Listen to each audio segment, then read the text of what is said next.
Good morning, good evening, good afternoon, good day, ladies and gentlemen.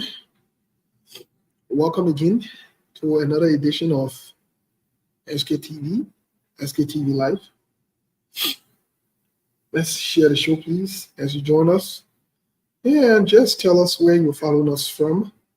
I think it'd be a good thing if we know where you're following us from this beautiful Sunday. Another Sunday to be alive. Let's share the show in the meantime as you join us. Let's share the show. It feels good to be alive. We'll be joined here by Milborn, by Sekou, by Mong, and the rest of the team. You know, I wrote on my page this morning, people should make that make sense. Some people in my inbox saying we got to talk about everything. Well, make it make sense to some of us. Maybe something is wrong with some of us, but you make it make sense to some of us. You do that for us. Please do that for us. Make it make sense to some of us. You steal from your own budget. You corrupt your own people. But you go to another country that have already set their budget, got things going on. You beg them. You steal 20 million and plus from your budget. You go beg other people to inconvenience their budget to give it to you after you've stolen 20 million and plus from your own budget. But you come and celebrate the 3 million for other people in the budget that they gave you. You got sense? You real sensible for you. Even if you were a renowned criminal. In your criminality, your common sense is not working. You don't make no sense. You don't make no sense. And these are some of the things we're talking about. These are some of the conversations we're having. These are some of the hardcore conversations we can have. And I see some of you bouncing around, and you got to respect the elderly man, and you got to respect the elderly people, or whatever it is. Keep your elderly thing into you. You respect the elderly, continue to respect the elderly. Continue to respect criminals who have grown old, and they are still criminals in their old age. Continue. Continue. Continue to respect, yeah? Continue to respect your elderly people while they eat the future. If me calling them criminal based on their criminal behavior and actions, that's disrespect, then no problem. I agree. I would rather be disrespectful in calling them out for what they are doing than to show my mouth. Yeah? Saying you're not getting sense.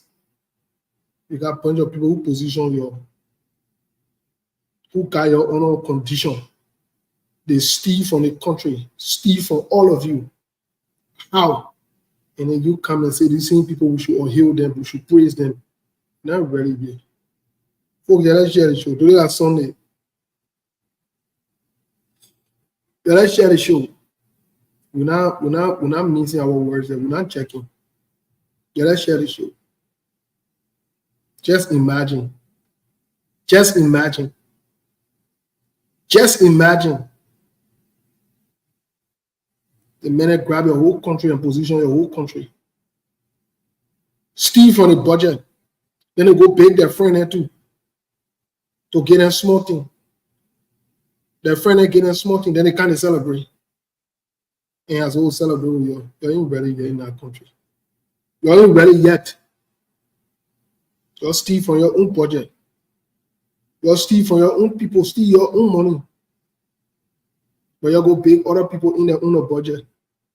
And then I see one other joke on your call is that go win ball. God can win with criminals. Go sit down somewhere. Go sit down somewhere. God can win with criminals. All of you the problem. Now all of you, you're addicted to criminology. All of you got criminal background. If they check your record, you probably are criminal. Are you serious? Because I said God will. You better change that name. You're not serious money in the country. You're not serious money. Some of you living in America say you're not even serious money. In America, you are waste. You in America, you still supporting criminal back there. You serious? You really serious for you? You are doomed. You are doomed. America, where you working for your own money and you still making excuses for criminal, you are doomed. You are doomed. God said I can't help you. God himself is not able to help you.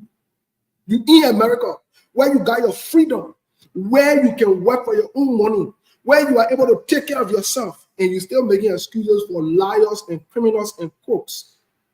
You see what? You're not ready yet. You are not ready. You're not ready yet. You are not ready. God said can help you. God himself, God said probably tired with you. God tired with you. God tired with some of you. God tired with some of you. Yeah. You're not only embarrassment to God, you are an embarrassment to the earth. So God tired with you. God tired with some of you. But then I saw God tired with some of people. Melbourne. Yeah, my man. People do evening. We start the show. Yeah. The part of the show will be too hard. We just myself, I just listen to my Yahoo man. You just can't come on. You just can't come on. The show today will be too hard. Melbourne. Yeah. Before we discuss anything related, imagine you live in America where you can work for your own money, where you are able to take care of yourself and your family without relying on anybody, but you are still a person worshiper and a sycophant while you living in America. God's that tired with you. God's that can say God can help you. The place where people are playing DV, even they are even doing fast and pray to go. I play you and you say praise and worship God. And you say God on your side. Then you come back. Look, Steve, stop him. Then you come back again to the suffering people with their lay. My dear, some of our brothers and our sisters, they are in the land of the free. They live in the United States of America where they can earn their own money. They can support themselves. The opportunities are here. They are still praise and worshiper. Those ones are slaves, but they were born slaves, they were die slaves. If you check the record, the mom and the father were slaves too. I'm telling you. And you see my brother, just add up to you quickly before. It takes a second to just add up to what. Yeah, to what you say. When you check it out, in the generation, in the blood, sick person and person worship, take person worship lies within the DNA. How they passing around? You so be in America where you can afford everything. You be present worshiping another man. You really see that's the point. You really see that? You so you making excuses for people who stealing from your people back home. The suffering that you went through before coming to the country. You supposed to be staying in America and be making excuses. Something gotta be wrong with you. Something gotta be wrong with you. Even apart from even making an excuses or so for my brother, but some of them, in fact, they even calm down. They even come down and join the corrupt group of people here that are also enslaving our people. Join them and also loot from the country. Now see what's going on. Liberians are now spectators in their own economy. Instead of our people who are there to working hard to come and control our economy, we are foreign people. All of our economy is in foreign people hands. They can decide as to which way to go today. If they decide and say, yeah, Liberia economy today, this is what's going to happen. But Melbourne, they play a no say. Jesus said, give up on the nation. You steal from your economy. You make your own budget. You steal 20 million and plus from your own budget. You go to another country, they made their own budget, you beg them, they gave you 3 million, and you can't sell that 3 million. Who are these kind of people? Who part of the world they come from? I think where they come from? They just stole from the money. Like they just stole from the budget. They just stole from the budget that Go to they did a recast and stole from it. The Africa reporting, they came in cahoots with the president, the speaker, and the Senate pro tem Lorena corrupt woman. They all decided to corrupt the country. Then they go to Japan. Japan get them 3 million. And then they come and celebrate the 3 million. You gotta be mad. I think I eat rest. I don't say food what? You gotta be mad. Even if they give you in water, you still gotta be mad. Yeah. Because when you minus 3 million from 20 million, you get 17 million. Why they couldn't keep the 3? Why they couldn't keep the money? Why they gotta steal the money? Then they go back and end of the slavery mentality, because when you decide yourself to be a slave to your own life, let me tell you, there are people in their entire life, thief, no matter. So we're not worried about you. Anyway, I ain't worried. Today about the show will be. We won't know what Joseph Boakai will do for the next 9 months. Will he be selling drugs near children, or what he will do for the Liberian people? That's what we won't know. We're not look. That's why I can be on that thing. We're not on that thing. We're not on that thing with y'all. We're not on that thing with y'all. We're not on that thing with y'all. Anyway, folks, welcome to the show. Share the show. Yeah, man, just like this. So, yeah, Lead that story, man. Yeah, man. Lead that story. Look, my young man, you had the deacon on me. In fact, the practicing or deacon on. You gotta slow down with some of your man. You don't go put me into serious. I don't know so that to live or how do you call it? I'm confused now. You don't worry about that one. You own your. Yeah. So to just add on to what you were saying, actually, you ready? My brother, I get more interest. I get more interest in what you were saying, especially when it comes to our people. My man, let me create our people first. You bring your interest in, and you buy your own interest. It's not something. They're not something. Let me greet our people, folks. Welcome to this. Today is September 15th, 2024.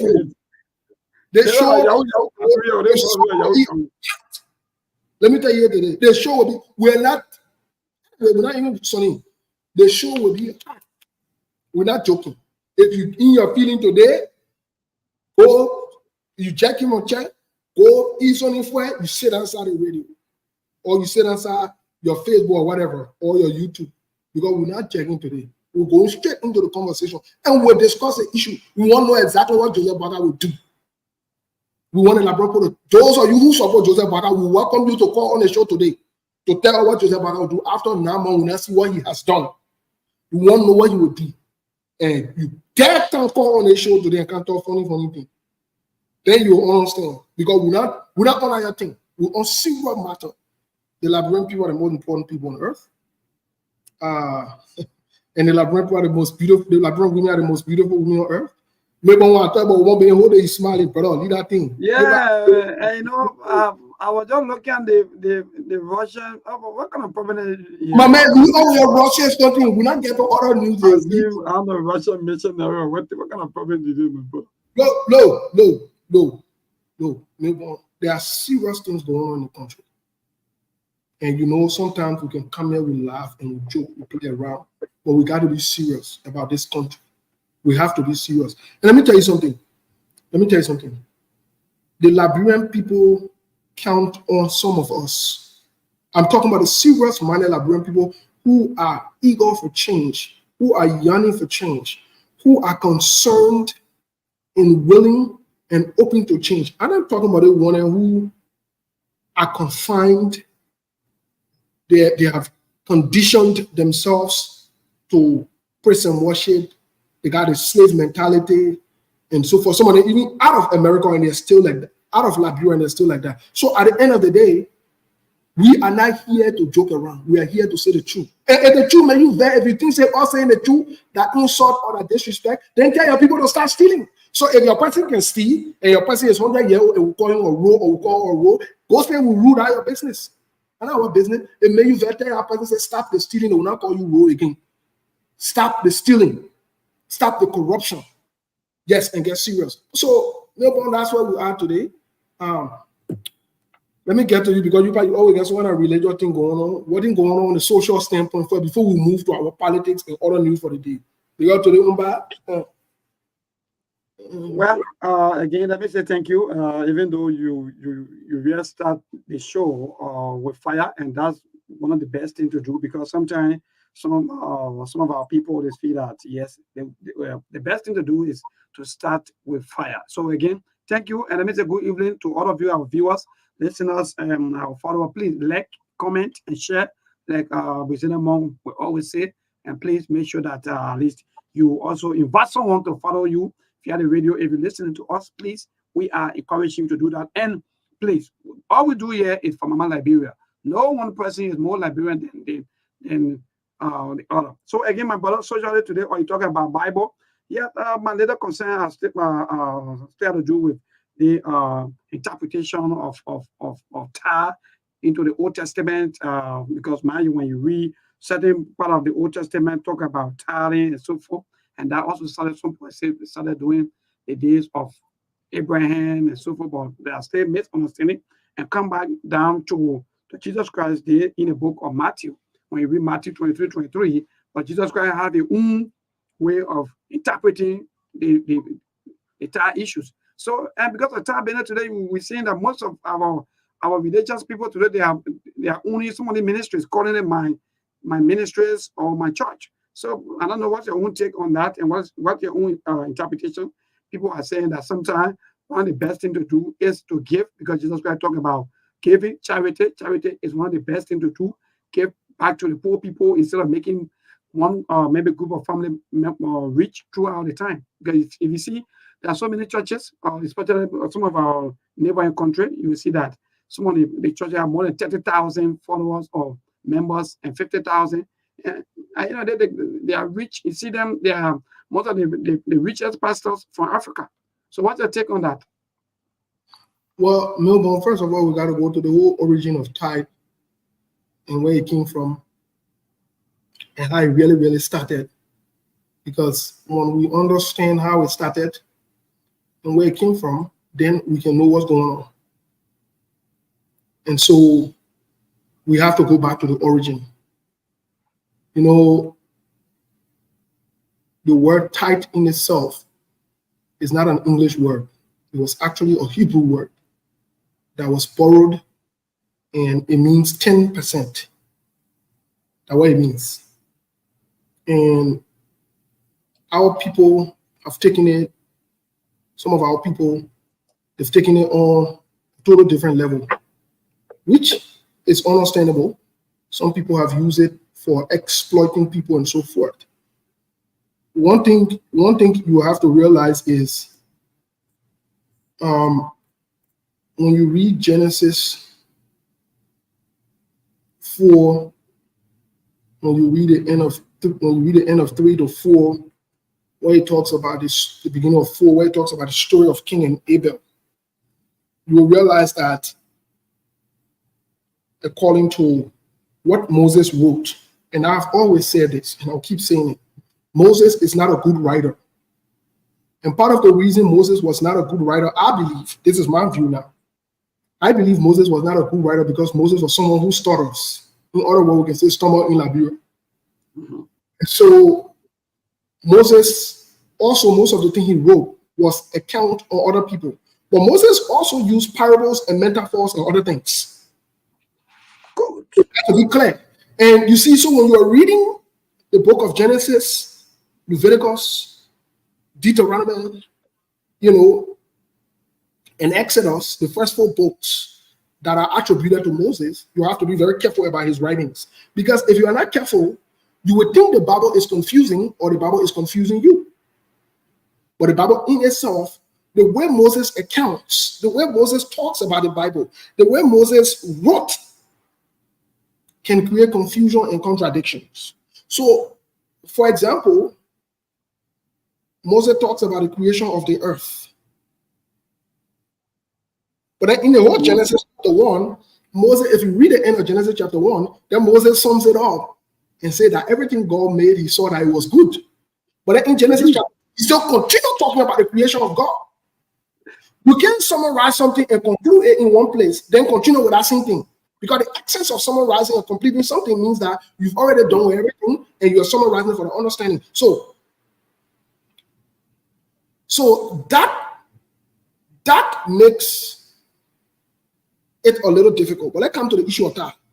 When Moses wrote about the story of King and Abel, we see that Moses spoke more in the context of offering than tithes.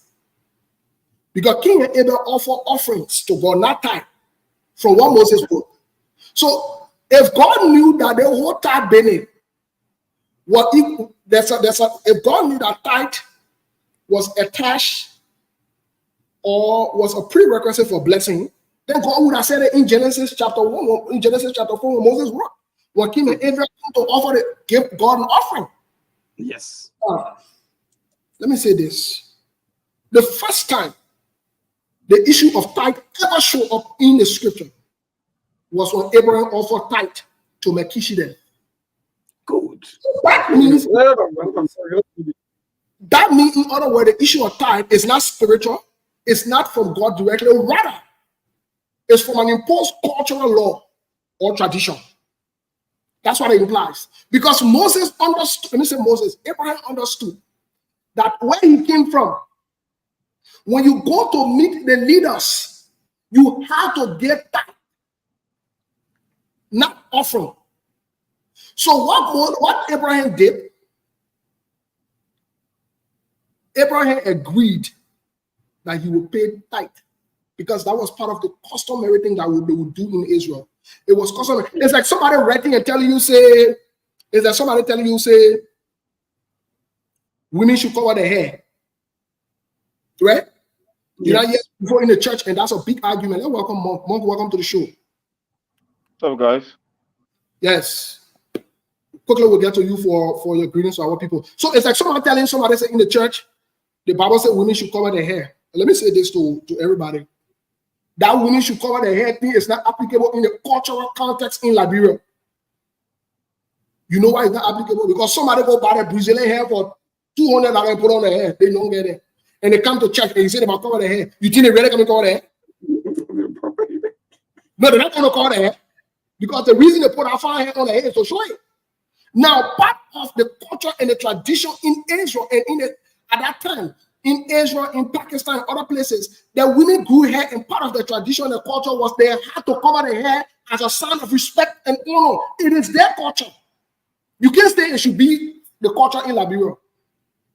You understand? Somebody can do a Brazilian weave, or they put a false hair on their head, and you tell them, say, if they cover their hair, they get carried in the chair. Then your chair will be empty now. And you can't blame them. Because it is not cultural. The same thing in America. People can wear jean trousers to church.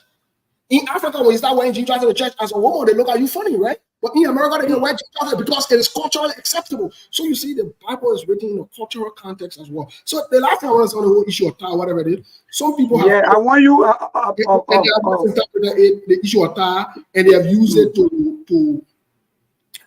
it to extort, and take monies and other things from people, and it is dangerous because it has become a business. It has become a profitable. Let me tell you something. It has become a profitable, easier way of making money and to prey on people using the scripture. For example, somebody can lecture me and say, "Oh, in the book of Malachi, and God talk about and you have robbed God, whatever it is." They need to go read that scripture. Good. The prophet Malachi was not talking about the people in the church. He was talking to the pastors and the leaders in the church. He said they are corrupt. They are crooked. They lie to God. They steal from God. They tell you to go and pay tithe offering. They don't pay tithe. They don't pay offering. Don't cook them. They can be saying now watching the offering in the tithe basket, but they don't put tithe before. You see what money, pastor? You go bring out free there around. Anyway, so I mean that's it. Thank you, my brother. Well, I'm enjoying the conversation. I just want to yield my time. Just keep going because So among you is term. So the issue of tithe offering. The issue, first of all, we got to establish it from the basics. The issue of tithe offering is a culturally based thing. It's a culturally based thing that originated. Now, Moses law, right? No, it was not a requirement from God for them to be blessed. No, that's not true. Let me say this today again. If any pastor tell you say the only way you will be blessed is for you to get tithe offering, that pastor is a liar, he's a crook. That's not true. Now, here is something that is important also in Christendom. Christianity comes with responsibility. It's another thing for a pastor or for a leader to say it is important for us to pay tithes so that we can sustain and maintain the work of the church. Because maybe you got to pay the bills in the church. You see, those are factual things that you can present to the people. But you don't come around and say, oh, God, let me tell you something. You know how long my mom been paying time? She not made a near yet. So they'll cut me all the money off my money and you go pay it back. You know how many times you go pay it back in the day, you go cash on her, then you can't pay it back. Because guess what? I see nothing not tired and I pay. Let me tell you something, my brother. Paying tax does not make anybody rich. That's not true. You got to be disciplined. I will say it again, as a Christian, it is your responsibility.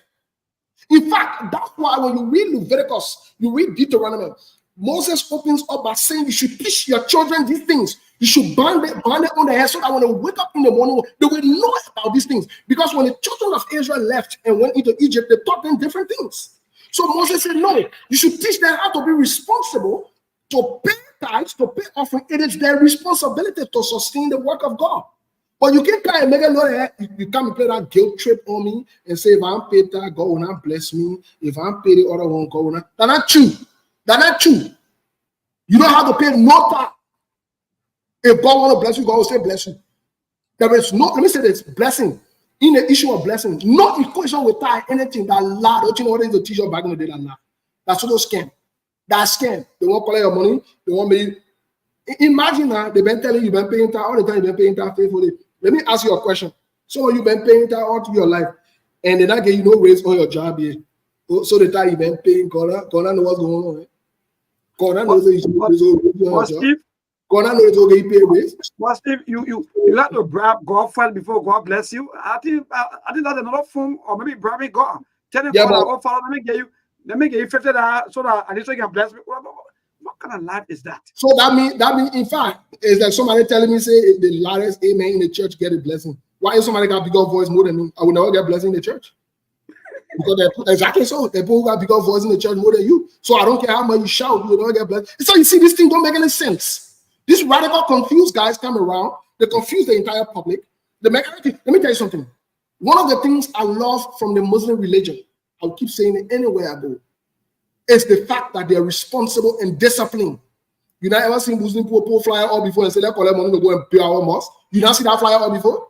You will not see it. You know why you not see it? Because they're disciplined. They know that as part of their requirement and their responsibility to uphold the mosque and the operation of the mosque, they need to pay the tithe and offering. Who told you they don't pay tithe and offering? Oh, they do pay tithe and offering. They do. But you don't see them passing around making noise. You don't see the imam intimidating them, cajoling them, using all kind of funny words and to do that. Because we Christians, most of us are not disciplined. We're not responsible. We're not responsible. The way I know most Christians are not responsible, say, Melbourne, is this. You can wear medium. Or you can wear large. Then you go to the store, you get your own high-end money, you buy small. You crazy. Something wrong with you. You are not disciplined. Your normal size, you can wear that medium or that large. But you go to the store, you buy small in the name of sexy. You are crazy. I say it. Something's wrong with you. So Steve quickly follow up to you and another business mom. You even know your own size. You use your own money to strangle it and struggle to make yourself a slave. So follow up to you and another business mom. How come now they are Muslim talking about the Old Testament, about tithing and so forth, but then they are not also talking about Exodus 21:10? Why? Why are they not also teaching about Exodus 21:10? Maybe one can help about Exodus 21:10. Yes. So mom, please go there quickly because Mama, they are giving job and you're not using to get a job. I'm looking at you that they Yeah. So quickly before we go, mom, are you there? Yeah, I'm here. Mom, what did Exodus 21:10 say? Because they may you want to use all to get a different job. Yeah, I really don't know what you got. Exodus 21:10 said, it said, if he takes another wife to himself, he shall not diminish her food, her clothing, or her marital rights. That's why it says here. Let me see from the New King James, because I don't like to read from one version. And then the ESV, they amplify the New International Version, say if he takes another wife to himself, he shall not diminish her food, her clothing, or her marital rights. if he's married another woman, he must not deprive the first one of her food, clothing, and marital rights. That's what Exodus 21:10 said. So, Melbourne, just for reading that scripture, anytime you see the word if, that means you have options. You can choose.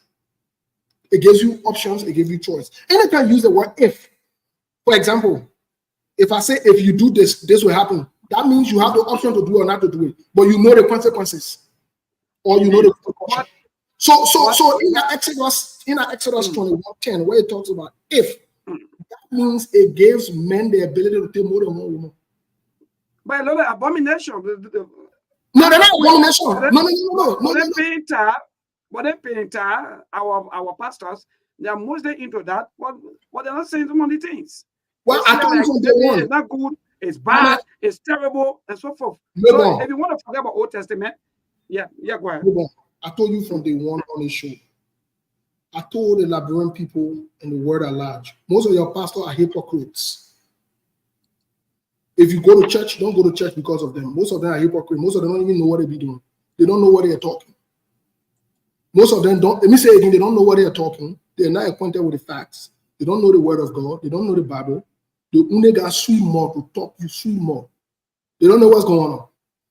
Many of them even read the scripture and say, God hates divorce, but they have been married more than 3 different times. Those hypocrite there. You understand? So me saying this to you, the reason why I'm bringing this back up is because it's not an abomination. There are things that the Bible declares as abomination. For example, a man sleeping with another man, by abomination. First of all, it makes no sense. It makes no sense. Let me tell you today, as someone who studied human being to the highest level, in the year 1950, 1960s, the early 1970s, before they had to change it in America, there was something we use, we call it DSM-5. Now it's DSM-5. It used to be DSM-4, DSM-3, DSM-2, just like that. But we use it as a means to help us to create diagnosis. When we tell you that the person has something wrong with them, something wrong with them, because we've seen pattern, right? They took out in the 1970s, in I think late 60s, 70s, they took out the diagnosis of homosexuality. First of all, back in the days, when anybody was found as a homosexual, they were mentally retarded. That was a diagnosis for them. That means they're crazy and more than crazy. They're mentally retarded. That's true. Go research it. Go look it up. I'm not making this up. These are facts, right? And so to see another man, your private part stands for another man, something got to be wrong with your head. It's not a natural thing. The same thing with another woman who's going to be giving us a hard time. Don't get who's going to be giving us a hard time. They ain't get where to do. They're wasting their time. They're hypocrite. They like men. They want men. They want men. It's just that they've been too hurt by other men now. They want men. So don't waste your time with those hypocrite in the chair that talking food in there. Me, I don't even listen to them anyways. I don't have time for them. When I see serious minded men of God, I know when you start talking. When I see those jokers and I already know I pass you, I escape you, we got to keep it moving because nobody can catch you on that level. So yeah, so my brother, I mean, that ain't right there. Well, so that's somebody said about I support, but you support promote where? Let me address it. But you support a candidate that promotes gay rights in America. First of all, I don't support any candidate that promotes gay rights. Let me get it clear. I support candidates. I support people that promote rights. In America, let me tell you something. Let me say this to people. We have to be careful. I have my personal reservation about a man who chooses to be with another man or a woman who chooses to be with another woman. Like I said, the women who choose to be with another woman, they give me the they let men and men they're looking for. In fact, the other women who agree for another woman to act like a man, you even worse, you got a bigger problem. Because you can have the real person. Why can you say that? You can't get me say that say she's man and you gotta get different things to be passing around with and they pretending or whatever. Why you can you say that? Just get straight to the main issue. Why you gotta be passing through all our hoops? And I mean, it's torturous. That's a huge punishment. But hey, some people settle for those things, right? It is what it is. But I'm just saying, to save you the headache, my sister, instead of you passing around and having another woman pretending to be your man, my dear, you can have a real man in your life. Yeah, you can. And in fact, maybe that real man will do better than what I'm machine you're going to be giving us a hard time doing. But that's not my point. My point about this brother saying that I suppose somebody that suppose in America, the people declare rights. This is their society. One of the reasons I broke, me personally, one of my personal concerns I had with the United States government and how they did things was when they went to the Supreme Court level of issuing this right, and everybody got right. Now, guess what? The homosexual people now say they want the other right, they want the other right. Can you imagine somebody say the woman, they believe in the head of the woman, so the women in the bathroom, they won't go into the women in the bathroom. But when you take out the traffic, they get go to. Are you serious? You serious? Oh yeah, that's right. Now so they can go there. That's right. They can go there. That's what the Constitution says yes. That's why it says yes. And me, I respect the Constitution. I might disagree with it, but me, I'm a person of law. You know what I'm saying? I respect the law in the land. So if somebody say that the other person that I read, whatever it is, as opposed to something different. So I respect people right. I'm not here to what they call. But on another note, I will not support a divisive con man, criminally convicted, liar, deliberate liar who sees the truth and lie about it. Look, listen, it's one thing for somebody to lie ignorantly, but it's another thing for somebody to lie willfully and willingly, like the way Joseph Boaga can lie at his age. I can't support those kind of people because those are dangerous people. Donald Trump will sit and see the sky is blue, and he tells you that the sky is white. Like people, everybody crazy like him. No, then I can't support that. You're not about to play on me. So that's where my support for people goes. If you support the rule of law and respect the rule of law, hey, I'm with you. If you're somebody who going to change the rule of law and play around, mess around, whatever it is, then we got problem. Because it's about the law. It's not about my personal feelings. So yeah, so to my brother, that's what it is. Anyway, let's move on. Let's move on to a more kind of reaction. So yeah, that with that whole tie issue or whatever it is. Yeah, that whole tie thing, the pastor then catching your own in the country there, yeah. So maybe we have all the richest people, the rich people. You pay tax today? No. Why not pay tax? For me, my brother, on a very serious note, I stopped paying tax for a little while. But how you be going to check the record? You're not paying tax. How you be going to vote against you?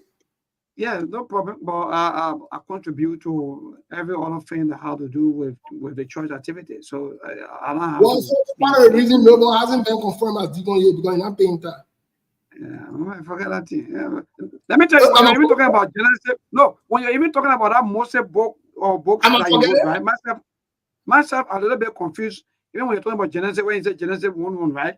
In the beginning, God created the heaven and earth. Sometimes, if you're not careful with that, you'll be thinking about what was God when He created the heaven and earth. Some people say, "Oh, God was in heaven, God this." You know, so there are so many things that you're talking about. Moses was talking in sometimes in parable, or you were talking some. You know, people ought to be careful. And like you say, my brother, people got to be careful with some of these things before people, you know, because people are not really grasping some of these things that some of our teachers. The reason why most of our African or Christians, let me just say this, the reason why some of them are not still catching up is that because most of our pastors and bishops, apostles, instead of them teaching the word of God, they are shouting. Let me be frank. You cannot shout at your father. Some of you who even listen to me, you got to stop. Teach the word of God. So thank you, my brother. Go ahead. Thank you so much. So hold on, before we go to the Liberian news quickly for update. Do you know that there should be no preaching in the church? I'm confused, my brother. Why we met or in fact here, what our eyes open to? Yeah. When you gave your life to Jesus Christ and you become a Christian, preaching not for you again, teaching for you. That's why when you read the Bible, Jesus never did anything such as preaching. Jesus was always saying, "We're teaching," right? Now you see the fivefold ministry, where they have the pastor, the evangelist, the teacher, the apostles, and so forth. All of them got a role.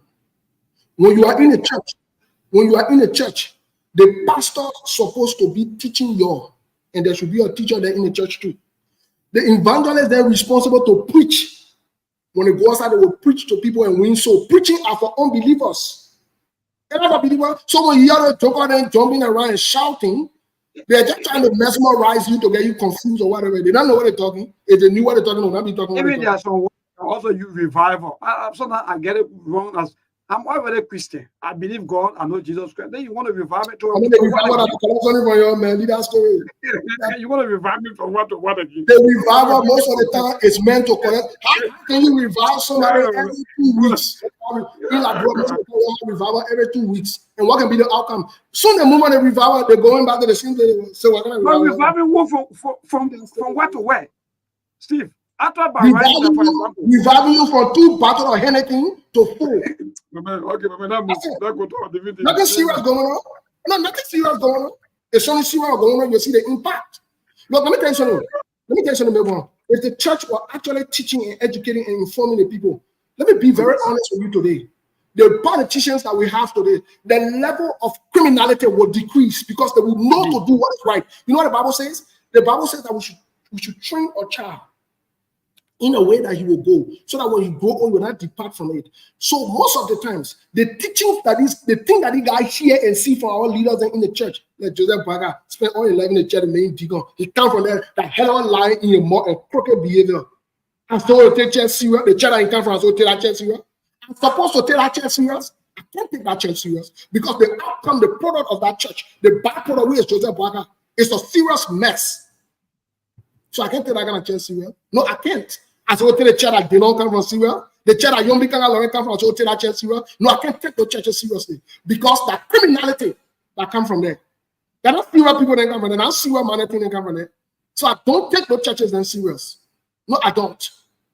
And I think people need to open their eyes and see some of these things. Your church, if you product from your church, will be that kind of messy, and the product from your church will be that kind of a national embarrassment, then you might as well close the church now. Like joke your own down there. You're not on seriousness.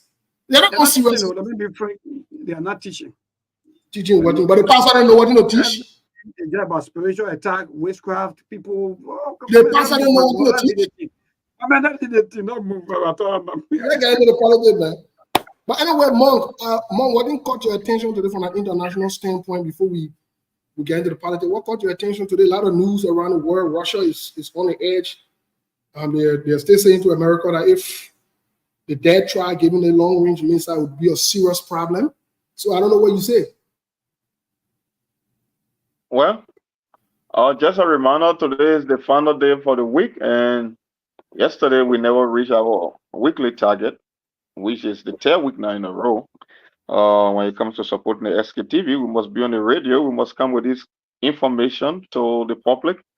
But unfortunately, for the past 2 weeks, even up to this week, we even reached, I would say, even 40% of our weekly target. I think it was only 7, and we say the bare minimum on a Friday, if possible, into the entire weekend, runs to at least 30 individuals. But we are really, really lagging behind, and it's something that is very serious to maintain the broadcast. And from the international standpoint, I didn't follow a lot of stuff today. The only thing I think for the first time, a long-range missile from the Houthis rebel from Yemen was able to reach central Israel. So that's first time happening in history. It tells you that they are becoming more powerful, and we all know what's happening is a proxy war in the Middle East between Iran and Israel, including that of Saudi Arabia. So it just tells you, for me, I'm for global peace. I don't support any candidate or any political affiliation that is into war or endless war. But I know at a certain point, it's not a matter of if it just went that America will have to confront Iran. I'm telling them about it. Whether it will lead to World War III, because Iran has the backing of other war power, including China and Russia. So we all know what's happening. Because if you can get the Houthis long-range missile to hit into the middle of Israel, then it means the entire Saudi Arabia is at risk. And we all know how the Middle East works. If you touch the Saudis, it means you're touching the U.S. indirectly because they got their oil interests, their energy interests. That's the main reason that the U.S. built a military base after Saddam Hussein invaded Kuwait in the 90s. So it's just a matter of time. It's not if this thing is going to happen. And you can rest assured that it will reach a tipping point, and when it reaches tipping point, the rest of the world going to bear the consequences. But that's what happened today. It was the only major news that I saw today. It popped on Reuters on my screen, and I was reading through it. But other than that, I haven't been following other major international news. The Russian red lamp, I think that one is old story now because it came a couple of days ago that if Ukraine is giving any long-range missile, it will be an open declaration of war against NATO and the United States. So, like, we have so many trouble spots around the world, and it's just becoming scarier by the day. And we know we're on a tipping point. I will keep saying anything can happen anywhere, whether it can come from Europe, whether it can come from the Middle East. But I know more than likely it might come from Europe as opposed to the Middle East. Something will go wrong, most especially in an election year, and people don't take this thing into consideration. When you have elections going into this country, going on, everybody audition to favor, to sway U.S. foreign policy in their direction. So if China have a strategic interest in the candidate, they will do things that will make that candidate or the country to tilt in that direction. If the Russian feel, whether it's Iran, matter of fact, Iran, over the past years, when it comes to sanction and freezing the asset, it was two different approaches from the two separate administrations. So people believe that they no longer have sanction. They have money they have unlimited supply of money. And you know what money does when it comes to the economy. When you get a better economy and you get more money, you can finance military activity. That's why you see Hezbollah is active in Lebanon. Now you got the Houthis rebel that sits on the border of the Saudis. So it's just a matter of time. Like I say, it's not when it will happen. It's not if it will happen. It's just a matter of when it will happen. And it will be one foreign policy mistake that will tip the scale over. So we can only hope for the best, but every day we see this thing happening. I think that's the only two major announcements today. Our fundraising efforts, and that's the only international news that caught my attention for today. Well, from my international standpoint, what I found to be very interesting before we go to Liberia, on a sporting level, Barcelona won her game 4-1. I know some of you don't like to hear that, but that you'll be fine. You'll be fine. You'll reach the point. I know Milburn's not happy. Sekou is not happy. We won 4-1. But on a bigger scale, like I've always said, I want to come straight to Senegal. The president is still supporting, dissolve that whole parliament. I wish, even in my dream, if I were dreaming that Joseph Boaga would take that initiative, that bad dream I have, I would wake up, because it would never happen. Because Joseph Boaga and the whole leaders, the two leaders, normally and what you mean, Fanatic Kofa, they're in cahoot against the Liberian people. They're all three of them are corrupt group of people. They're not serious. So I'm not worried about them. I know they will not do that. They will not do what is right. Because doing what is right is not in them. You know, you have to have it in you to do it. If you don't have it, you can't do it. So coming to the sports for Liberia, like I said, from the days of George, we are from the time Ghana grabbed in Liberia and got 3-1. I've been done with Liberia in sports.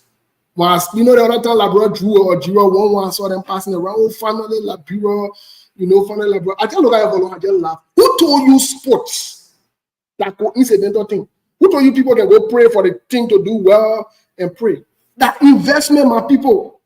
The sport is very costly. It's expensive. Go look at your budget. What they've allocated for sports? Go look at your budget. Let me say, Ojiro Togo, thank you. Go look at how much they've contributed. Please go look at how much they allocated for the boys. Go see. Go look at your budget. And you tell me, say, with that kind of budget, the team will do well. No, football and biscuit. Football and biscuit. Football and investment. Football and investment, a business, and I'm biscuit and investment. Let me tell you something, you can get raw talent. If you don't invest to cultivate, protect, and nurture that talent, you're going nowhere. You're going nowhere, and the team will produce nothing. You rather think the team that are doing well and playing good football, you think that they get playing because they got natural talent or whatever. They facilitate the process. They spend. I've always said it, I'll keep saying it. You're not spending money on your players. You're not taking care of those boys, and you want them to go produce results. You're not ready yet. You are not ready. You are not ready. You are not ready. If I was still playing in Liberia, call me, why am I going to do that? Waste my time? I'm not going to come to play. I'm not wasting my time. I will stay with my European club and enjoy myself and make my money. What did I come to that do? So when something happened to me there, nothing, nobody there to take care of me. I'm not to do what? When you get a corrupt politician there, you get Patrick Hona there who pass around and lie all day. More Ali there. making 15,000 a month, and ask her to come and come sacrifice myself and play for 1,000. You crazy? You really sacrifice my career? You know what it means? Why is somebody foot got broken? Why is somebody got injured or got hurt? Do you know that the contract will be at stake? But you don't know all these things now. You don't want to invest in the people. You don't want to invest in your player. You don't want to invest in the next generation, but you want to produce results. Who told you that how it works? Who told you that how it works? Who told you the job where that we get made noise for and say he begin war bear? You think job where I stay in Liberia, job where I want to become war bear? You lie. Job where I never going to become war bears because they were not investing in him. They were not investing in him. When John Weah came to Europe and other places where AC Milan, where other serious minor team with money invested in him, you saw the outcome. You saw the result. So, folks, the national team ain't going nowhere. You can have all the tarry, all the prayers for them. They ain't going nowhere. This is not a religious thing. This is a reality thing. And the government needs to get serious and invest into the sport team. Today, I was listening to the video that you talked about from Grand Bassa. You know who sent it to me? My mother sent it to me. It is disturbing, folks. The people are, look, it is disturbing. It is disturbing. But you can get your Senate pro tem, normally can learn who from Grand Bassa. She can organize retreat in Grand Bassa. Get her part church, 10,000. They ain't ready in that country. You guys are not ready. Why people children are dying? Just to be money to deal with all the other senators there. People children are dying, they're lingering from drug addiction. And you want to come here and tell me, I'm not call her corrupt. I'm disrespectful when I say she corrupt. You're not ready. You're not ready yet. You ain't even ready yet. You ain't ready. You ain't serious. You ain't serious. As well means my words. Me, I'm supposed to mean my words. Ain't ready. Anyway, move on. I finally seen that video. Yeah, I know you've been telling me about that video behind closed door. Yes, it is disturbing on Grand Bassa. It is concerning. It is embarrassing. It is shameful for a sitting Senate pro tem from your county for young people to be lingering. Young people get children in America, you know. They in America, they go to school. She and what other one in. You can call no Chief Siri Allen. That rebel. They enjoying the children in here. You ain't ready here in our country. You ain't serious. But you get serious. You don't understand yourself. You don't understand yourself. And Jesus, good thing I know Jesus ain't got time for your foolishness and that going on. So he ain't coming there to rescue or to save you anyways. Jesus got better things to do. But go ahead. Over.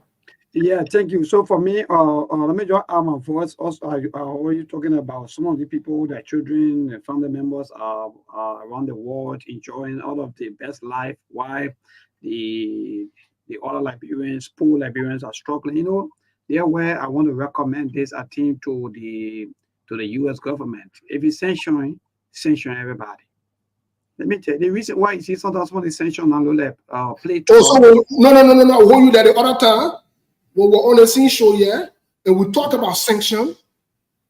Some people were causing us. Oh, now you not see what's going on. Oh, I see. Go ahead. I just want to bring up back. Go ahead, no more.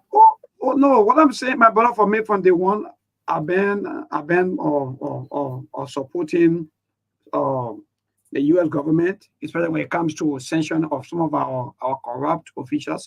But what I'm trying to say is that because you know the sanction thing now, the people say like, oh, but no problem. Even when you sanction me, no, look, sanction these people, whatsoever their children or their family members, their wives or whosoever their husbands they are, bring them back into the country, deport them. Yeah. Let all of us go through all of the darkness, powerless condition. Even right now, as we speak, the capital city, there's a lot of potholes from place to place. Water sitting everywhere. Cars are getting damaged on a daily basis because of the potholes. So bring the people back home. Look, even allowed to even travel to Ghana. For me, that's my recommendation. That's my next. Look, if you want to sanction people, sanction them to the extent that their liberty will be seized for even traveling outside of Liberia. Now, what happened? That was just you can't sanction people, then you get all the free ride, the people have freedom to move here and there. Look, these people they will continue to steal from us and see legal sanction are just sports. Sanction are joke. send children to play toy. We not care because their children are in schools, best of schools, and they're sending money there every day, every week, every month. While the poor people are struggling. And you just talk about sports. One of the budget in our budget for track and field is something around $246. Whole year, budget year for track and field. 246 USD for track and field. It's not that mockery, but again, we moved. So my brother, we're great. Today is Sunday. Today is the 10th Sunday in the 9 month. And for about today is the 15th of September. So we move. Liberia is good. We are all kind. We move about Friday, you know, as usual. Like Brazilian mom posted about depression rate, maybe in the US. But I know here in Liberia, all of us, we are moving with our own pain into our head, no matter whether you get money or not. The situation back home is something that is very, very troubling, where parents, guardians are still finding it difficult. Some of them are still finding it difficult to even pay their children's school fees. Mind you, on tomorrow, we'll be marking, or in fact, we'll be making it 3 weeks since the reopening of schools, but yet and still, parents are still struggling with the issue of drugs. Indeed, drugs issues is still on the high. In Liberia, we still seeing some of our youth, their foot, they have one legs been split, we call so for they have that a cloth on their foot now because there's the new drugs they call it zombie. So most of them they have pata spinning, or I don't know, they call it. They have so many names for it. So every time when you see one young or guy walking with cloth around his foot, then you should know that he's one of the person who taking in drugs, and in fact, he's been seriously affected by the drugs. Because of that, a foot will sometimes get swelled up and bust. So that's the kind of a situation that we have. Drugs now that sport to also in Liberia, drugs keep coming in. Why? LDA keep fighting high to make sure that Liberia is drug free. But again, we are good. The weather condition here is good. The rain keeps falling back to back, and the rainfall is stopped again. But there are a lot of calls when it comes to the bad road condition in the nation capital, Monrovia. There are a lot of calls to the public works minister that he should be able to come and face those potholes, because those potholes are getting bad, or in fact are getting wilder day by day. And if care is not taken, there are a lot of drivers whose cars are also getting damaged. And so far, my brother, these are some of the happening. Apart from that, all of the latest happening throughout the week. Yes, we are good, and all is kind. Well, Milborn, thank you. Thank you so much for the update. To even be sitting here and talking about the Liberian people, when you see the youth, they get so on their foot. I know that's something you and I talk about. That's something that I also noticed due to the drug infestation and epidemic in the country. And we're still taking it for a joke. And we still think that it's a regular thing, that people are playing politics with it. Speaks volume. It does. Mark, how do you react to what you're hearing from Milborn before we get into the conversation for today? How do you react? Concerning what you mean, the whole society bush thing, I haven't followed the story. I have no idea on it. I heard about it, but I don't know the implications or what the people were trying to say or what they are saying. I don't understand these things. I don't know. From my tribal group in Liberia, we are not affiliated with anything when it comes to poor secret society, or not secret society, but poor Mendy. I mean, I think what is that? They get a poor and a Sunday, right? I think that the women and the men yet. So I don't know anything about it. I'm not into it, but I heard people making a lot of calls and complaining about what went on. I know in Grand Basel, they say there was a disturbing video.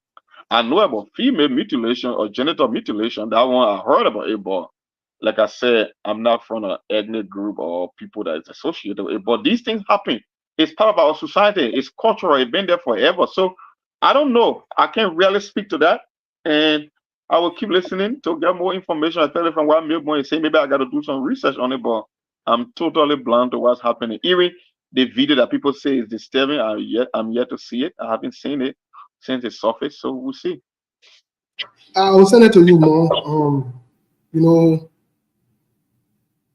these are some of the things that keep some of us talking.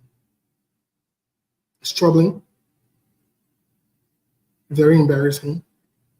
I'll send a video to you, Melbourne.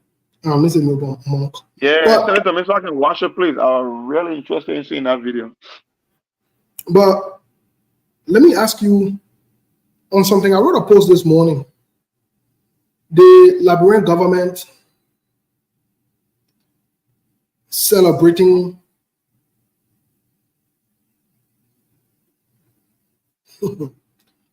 I think 3 million or so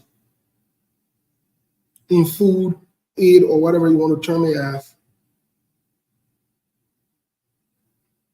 that they just received. What say you? They celebrating 3 million, but the budget, and that's why Roma page to make it make sense. They just stole from their own budget, though. What does that say to you? I mean, not even from an intellectual standpoint, just from common sense level.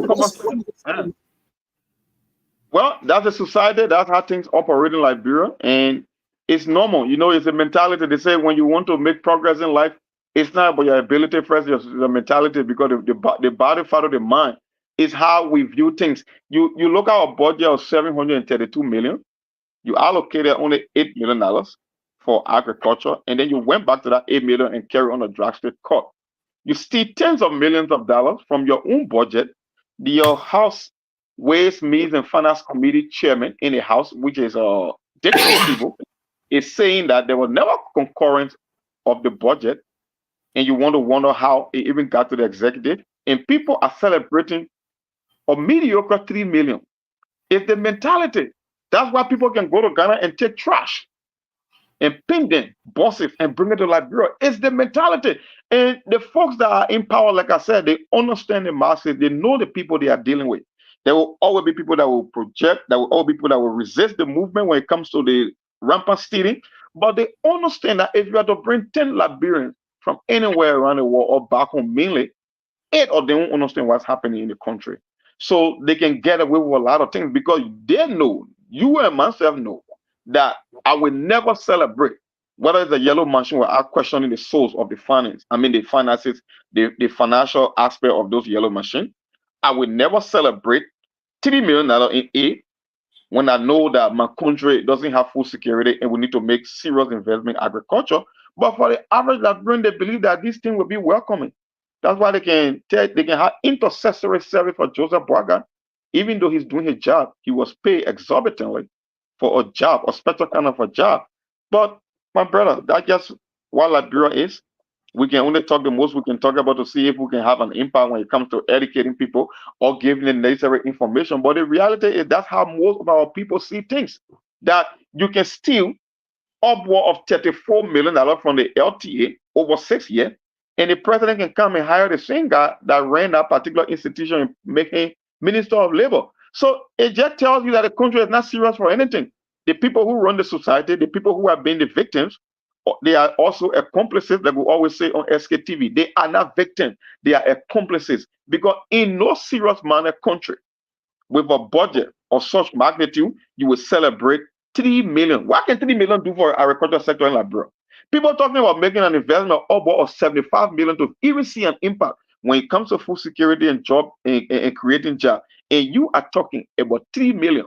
But yet then still, these same lawmakers, these same public servants, they're going to get themselves all the necessary perks, all the immunities, and all the extra 45,000 a year, 20,000 a year in there. Every deal that they pass, they got to get their package. But yet, in critical institutions, places that need sound investment, no, nobody is interested in that. But they want to tell you that we should be celebrating because the Boaga administration secured 3 million. 3 million is an insult. They got some elementary school. When it comes to that feeding program, I got more than 3 million in the budget. And you're talking about a whole country that want to make an impact in agriculture and food security. You want me to celebrate 3 million? You should be shaking the head. Well, just to say something. Last Friday, I think we're on. You and I, I think what last Friday, and I told you and Milburn that I had to go somewhere. I had to go meet with some people. I went to a school, a community college, Monk. Very interesting. This is very interesting.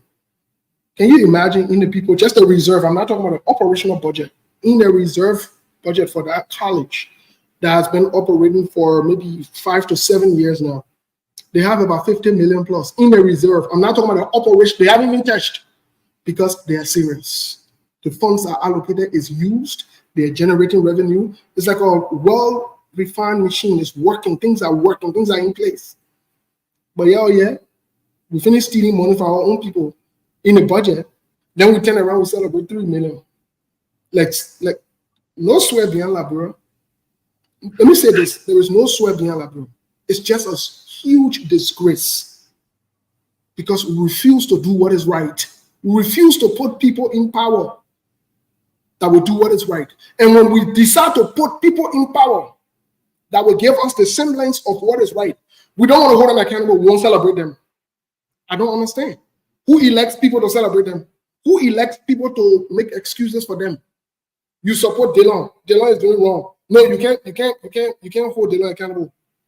No, when you can't. You support John Weah, you can't hold him accountable. You support Joseph Boakai, you can't hold him accountable. You support Yomli Kanga, you can't hold him accountable. You support what the guy the Speaker of the House, what do you mean? Kofa, you can't hold him accountable. What kind of thing is this? Everybody should just be confined to this slavery mentality. So you try to hold them accountable, then you bad, then you rude, then you disrespectful. But y'all are here people who will lie to you, who will steal from you, who will eat your children's future. I don't know, Monk, what say you before we get into the topic for today? And we'll open the line a little early to hear reactions. You know, whenever there is an event happening around the world, there's always a moral lesson when it comes to politics or geopolitics for that matter. And we talk about it on the show. When the protests happened in Kenya, it was one important lesson I learned that the Kenyan people, when it comes to politics and the progress of their country, they have matured. It's an advanced country. Don't get yourself twisted, even though Kenya is in Africa, but these are some of the, when they talk about human development in there, they sit at the top of the ladder, right? The one thing I learned from Kenya, the people that set ablaze the parliament building, they were not the opposition. They were the youth. The youth that bet that, how they call the guy, or how they call the president, said, man, I forgot his name. Because the opposition leader was Raleigh Odinga and the current president. The young people were the ones that voted for this guy. But when it came time for the protest, when they increased, or how they call it, said taxes on basic commodity, the children were like, you know what? You're trying to play fool out of us because we were the one that skipped the opposition to vote for you purposely. And you are the one that trying to increase taxes on what, when in fact the country is going through austerity and things are getting higher, the price for commodity is increasing, and you're talking about you want to pay debt on the IMF loan, so you're going to increase taxes on things like bread, the thing that the average Kenyan struggle to get on a daily basis. They were the one. That's why I asked on the show, can that ever happen in Liberia? If Joseph Boakai or George Weah was stealing and it was affecting even sedition, can sedition ever muster the courage to say we're going to protest against George Weah, even though we support him? Or can any other political party support or do that in Liberia? Look, Steve, the one thing I tell you, since I've been traveling, since I've been knowing myself, I tell you, when you go to any country that's ready to make progress, nobody will tell you. You will see it. In the case of Liberia, don't waste your time. I don't see it happening. Maybe it might happen by mistake. Like I keep saying, it would never happen from the electoral process because the voters and the way how we process information in our country and the way how we support candidates, we will never arrive at better leaders. It won't happen. It can either happen by mistake or military takeover or coup or maybe something like supervised administration. But if you think in Liberia, you can go to the ballot box and get a better leader. Good luck to that. Good luck. Yep. Thank you so much. Well, let me start with Milburn first of all. On this question, the question of the day. Milburn, yesterday we talked about in the 9 months of President Joseph Boakai in power, he and the UP-led administration. Here is my question to you. What do you expect based on what you're seeing in 9 months? What do you expect from the Joseph Boakai administration for the next 5 years and 3 months? So again, thank you so much. You know the video, not new, but I don't know what Steve. Maybe we will use maybe some of our time maybe to show the video to some of our followers, viewers who are also following us on the SKTV page. So again, my brother, you just asked a wonderful question. But again, you know, there's this saying. They say when the Christmas will be good, you will know from the Eve. So you know the rescue team or the rescue government. They did campaign on the mantle of rescue, you know, and they said to the Liberian people that give us this country, we're going to change everything. We're going to put stop to coach. We're going to look, you know, to see that even coach have not turned into zombie. The video I'm watching is so terrifying. Look, I'm even crying right now as I even speak to you to see young people sleeping in an unfinished building with all of their feet all sweat up, so move. In fact, it just looks so bad in the kind of age and time. And if you listen to them, look, it's sad for us as people. So some of you who will maybe call in and say what you want to say, well, again, Steve, let me be frank, when the Christmas will be good, you will know from the Eve. And for me, I can tell you that in this country, from what I'm seeing right now, it's all about salaries. All of our officials, they just come in and collect their salaries and just like that and leave the country with the same thing that we've been seeing for the past 18 years. So nothing's going to change for me, I can tell you, because if the rescue government, the rescue people told the people that give us this country, we have all of the experience, we have all of the criteria to make sure that we change everything. We are not able to carry the country anywhere because we are done this, that. In fact, he's not able. But even in the 9 months, no tangible thing that you can even point out rather to tell you that yes, this is one of the real we can say the winner market stuff from the rescue team, or this is what they are doing, or this is what they are doing. And brother, again, everybody, you're watching the show and see how things going to or maybe going to play. But for me, nothing going to happen, nothing going to change. If their first school year is troubling like this, then know what's going to happen in the other years to come. Thank you. Thank you, Melbourne. Monk, just before we open the lines here, like I said, we'll open the lines to have people talk and get their views. I hope that people will stick with the issues today and not talk different things. But Monk, what say you? 9 months. What are your expectations for the next 5 years and 3 months? Oh, okay, Monk. Monk is not there. Monk is not there yet. But Melbourne, as frustrating as it sounds, I want you to really play that video because you see some of these things.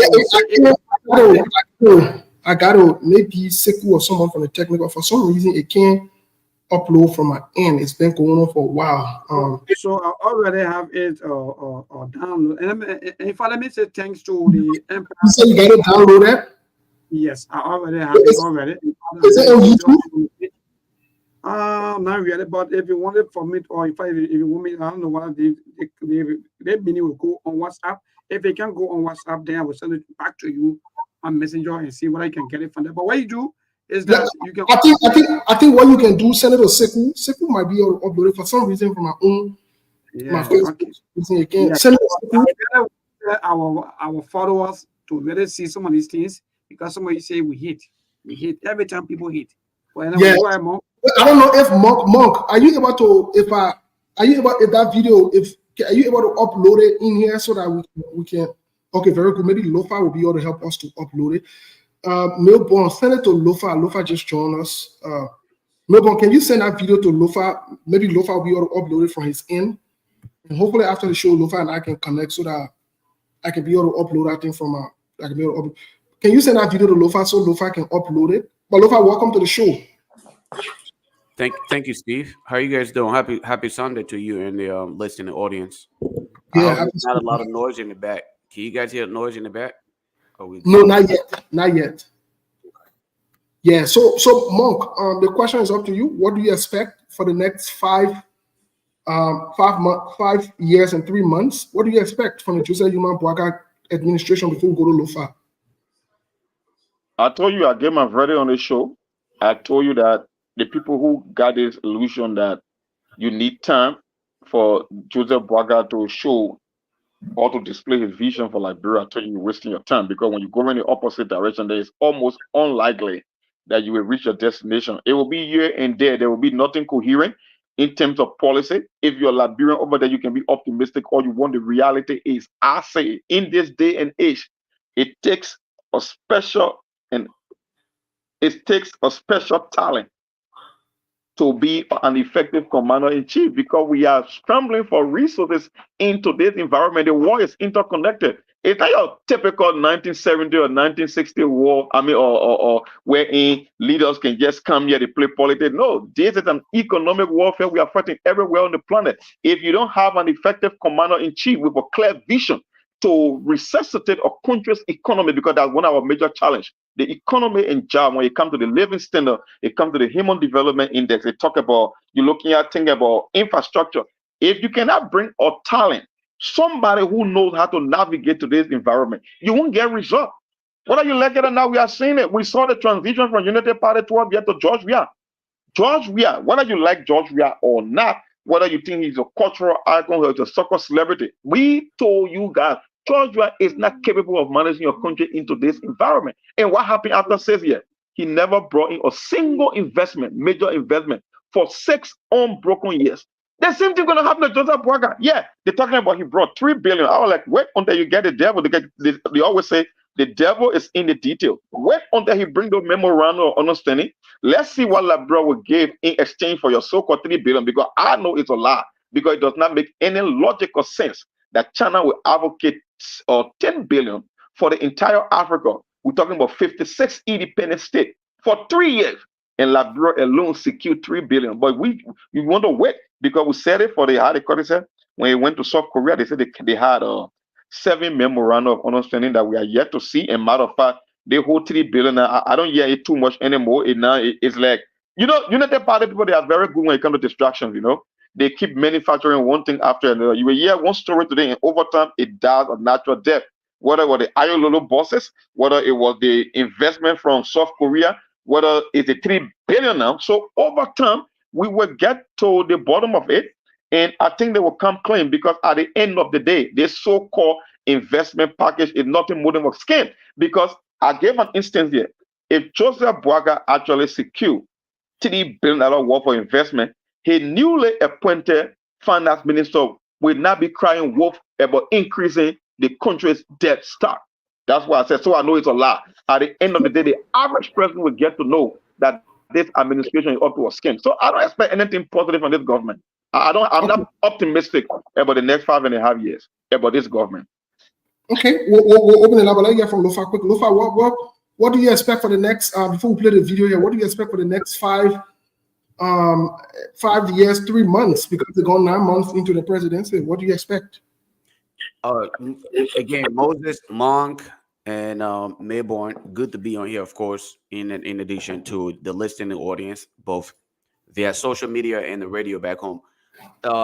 Just like I did not expect anything from the UP leadership, I still don't expect anything. And I continue to say to people, I hope that I can be, hopefully put to shame. I said this during the election. I said it during the campaigns. And I said this to you. And today, of course, it is obvious that I have been vindicated. I told you President Boaga had no idea, no new idea. And these are 2 different things, right? It's something completely different if someone has an idea. But it's completely different if they don't have a new idea. Neither one of those things exist when it comes to President Boaga and leadership. Of course not. This man came to power not based on his idea of transformation. Of course, there isn't anything of such that exists when it comes to President Boaga. President Boaga was elected to power not based on his ability to transform Liberia, but it was simply based on sympathy. I continue to say this to people. People were being sympathetic. They thought to empathize with President Boycott because he had been in government so long.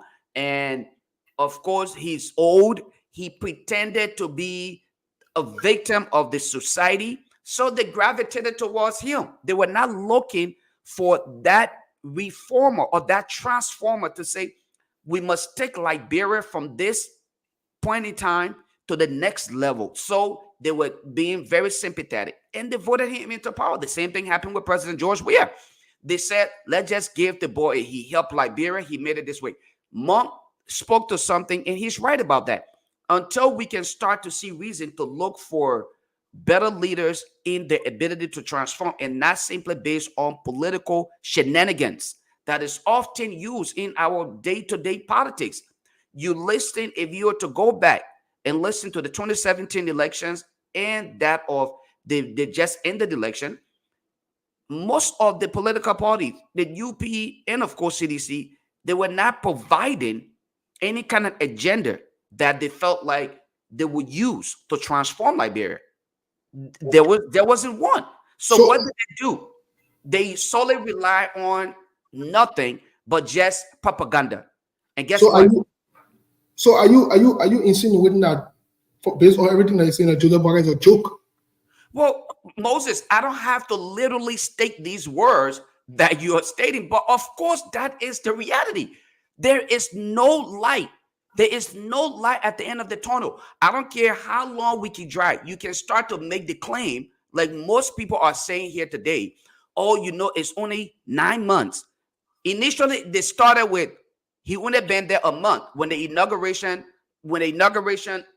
incident took place, when they stole the money from the inauguration. What happened? Oh, the president just came in, and then the missed appointments started taking place. Then like, oh, you know what? It just been a month, and then it began just 3 months, and then 6 months. Now we are here 9 months later. What are we still talking about? We're still talking about how he expects to do certain things. This is not going to change. Moses, if you expect anything out of this government, then you should start fasting and praying religiously and timelessly, because it's not going to happen. The people that they're bringing around. Go ahead, Moses. Well, just before we play the video and go to the lines here, it's reported that Joseph Boycott is selling drugs. Well, it sounds funny, but it's very concerning that. But Moses, in that, the president will get involved with drug business, he and his son, from what was reported yesterday here, to be selling to pass around, be drug dealer and be pushing drugs around. I mean, I can't sit here and deny, neither can I actually speak to whether that is authentic. But let us look at the trend of events, though. Joseph Boycott's son, all right, was actually a drug addict. I don't know whether he's been claimed, but upon his ascendancy to the presidency, he made mockery of the situation by claiming that he, Joseph Boycott, who nobody ever accused of any form of drug addiction or being involved with drugs, to go take drug tests. That is making mockery of the situation. What does that give in return? Now, he took his son. He went and he did the drug test. And guess what? He took his son and sent his son to seek medical attention out of Liberia while the young people in Liberia are battling drug addiction. He didn't take the entire population of drug addicts and sent them, or he did not see reason to invest financially, budgetary allocation to fight or assist in the war against drugs. He didn't do that. He made mockery of the situation. So if someone was to allege that he's a part or he contributes to these things based on these incidents or based on the trends of events, I can say, you know what? I can partially agree with it without having to have much evidence, as it is often alleged that we must have evidence, but these things actually proves right. This man really, he doesn't care about it. So he's actually been a part of the entire process. You really think President Boycott has a way of transforming our economy without having to invest in drugs and other things? I think they have evidence. Unity Party have evidence when they say that George Weah broke bro. That's what I'm saying. Exactly. No, that provided evidence. That's what I'm saying. If you are to look at what is happening here, anybody in the right mind can say they will agree that the possibility of President Boycott being involved with drugs, because there were so many incidents or so many occasions where they allege that President. Let's provide other evidence now. Let's provide other evidence, folks. All right. So let me clear that. Yes, please. Let's provide other evidence. Some of them supposed to be in power. Let's follow this guy them here. As you can see, they are not satisfied with the life they are living. The marshy young guys who some of them supposed to be in power. But see them, one of the unfinished buildings here within the Cordwa community in Marshy. These are all young guys. Where on the other guy on the phone? You got this on your photo. Wow, you can see them in Marshy. Wow, Marshy, see that condition. You don't know. Entire bro, all was was smoking drugs all around. When I so well, like Joseph Borakin was so melazing to win the election. And when I why he way as a Joseph Bora, when you feel he was so wish to continue being president and dissolving, they will go back to your family. I tell you, as I say, you Joseph Bora we kill the country. We are so rich. The police here saying something from saying. Okay, when I saw you. But what happened to your colleague? What happened? You were beaten by an angry cry saying, I don't know what. Wow, what led to that? What led to you sustaining such, on your ass? Boy, I was saying, what yesterday. I woke up the morning yesterday. You sure no one beat on you? Somebody beat me. But you remember who actually did it to you? No, there were 2 plenty. Where? Me person I did it. The woman get killed you shot. Where? Went to the police station. But you ever did anything wrong for which they 18 to beat on your ass like this? Yeah, I take somebody thing from the store. Why took it from there? John's just thing himself, no job, no money. Some of these children grew up in the street, grew up by people, following people while the war was fighting, and just grew up just as that because other people lost their parents, so people don't even know their destination. You keep advocating for your colleagues. You keep advocating for them. But other people grew up. For me, I lost my mother during the war. Okay. I grew up by people who just continue to go as displaced. And I just grew up among displaced, and then today I was able to form a father, but later on my father passed off 2001.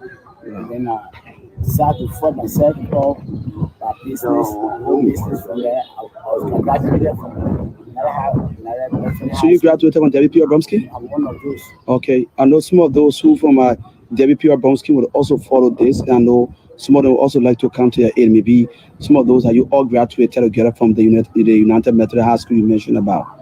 So I call a full name when you. I'm Henry Smith Jr. Henry full name, I always say Henry Smith Vasias. I want you to put that Jr. That's the name I always call them. So they always know me by that name. Thank you so much. Yeah. Yes. Okay. Are you actually satisfied with the life you are living? The level I live is very wrong. It's very bad. How can I be living so everywhere and be texting for one? See, being companies like HEL coming just to later pulling over material, they take people from different places, and we in the county, we are denied of that. So are you saying because of maybe the lack of job opportunities, or because you guys are not given the opportunity? These are reasons for which you are in such a condition. See, we are starving. We are almost of calamity. Yeah. We can be sitting here. I go to work by 6 o'clock. I come back home by 5. Where do I get to go? Nothing is going on well with the citizens, especially the youth of this county. Every time we are hearing about death news, there's a band you overdosing themselves with kush with other bad substances. Yes, because are you saying that because they are vulnerable now? There's no job for them. If they are busy, I'm sure that you will be smoking kush or smoking drugs, smoking tires, smoking coke. But are there programs? Are there more programs for young people in our country? We're not hearing it, but we have not seen it coming. We can't take 1 or 2 persons they carry them for rehabilitation or the rehab for rehabilitation. But when they come back, nothing we see. So when you go for rehabilitation, you will not come. Maybe you will push them somewhere to do something. So are you willing now to be taken to a rehabilitation center if you are given the opportunity? I'm more than ready as I speak now. If the movement is ready, I'm immediately ready. But absolutely ready. Do we have rehabilitation center in this country? Have you heard about? Yeah, we have our mother, who are trying to bring up it, but the support is not there, so it's not really coming well. Go on a rescue mission right at the Okay. whole LCER. So what I want to say to the leaders of our county? To the representatives, the senators like Western Gafile, the Honorable Lele Yombikanga, I'm kind of asking them to make key attention to this country. Make sure, even if they can give out commanders job, let the big class cut for us, let the big car wash machine for us, that will be doing something every day. Since we are colleagues laying on the park, can we just take a walk there a bit? See some of them. Where are they from? Are they also? They are also part of this zone. They are part of this zone, and this area is this area is. Okay, in this unfinished building is where you guys sleep. Yes, where we rest. I actually certify where you are sleeping, and see yourself sleeping. It's not satisfactory. It's not. So Moses, if you allow me, Moses, can you hear me? I can hear you. You're muted.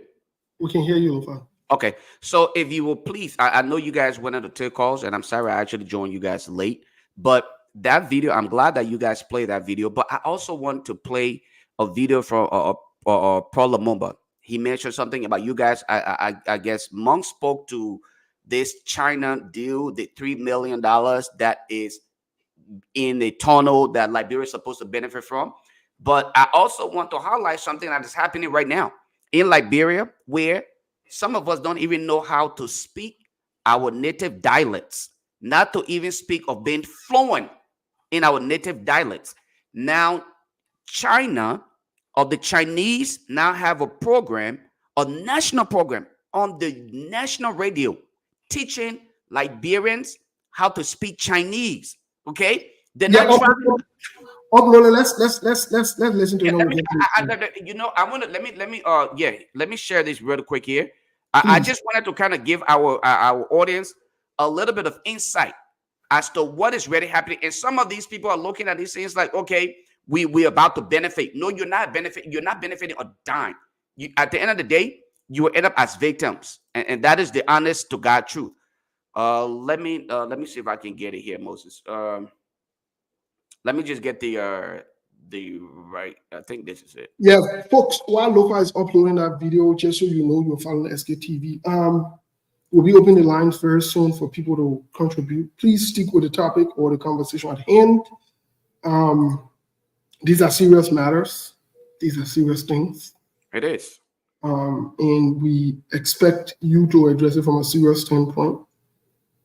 We'll be looking forward to hearing from the Liberian people, but this is very, very concerning. Very disturbing that, you have a...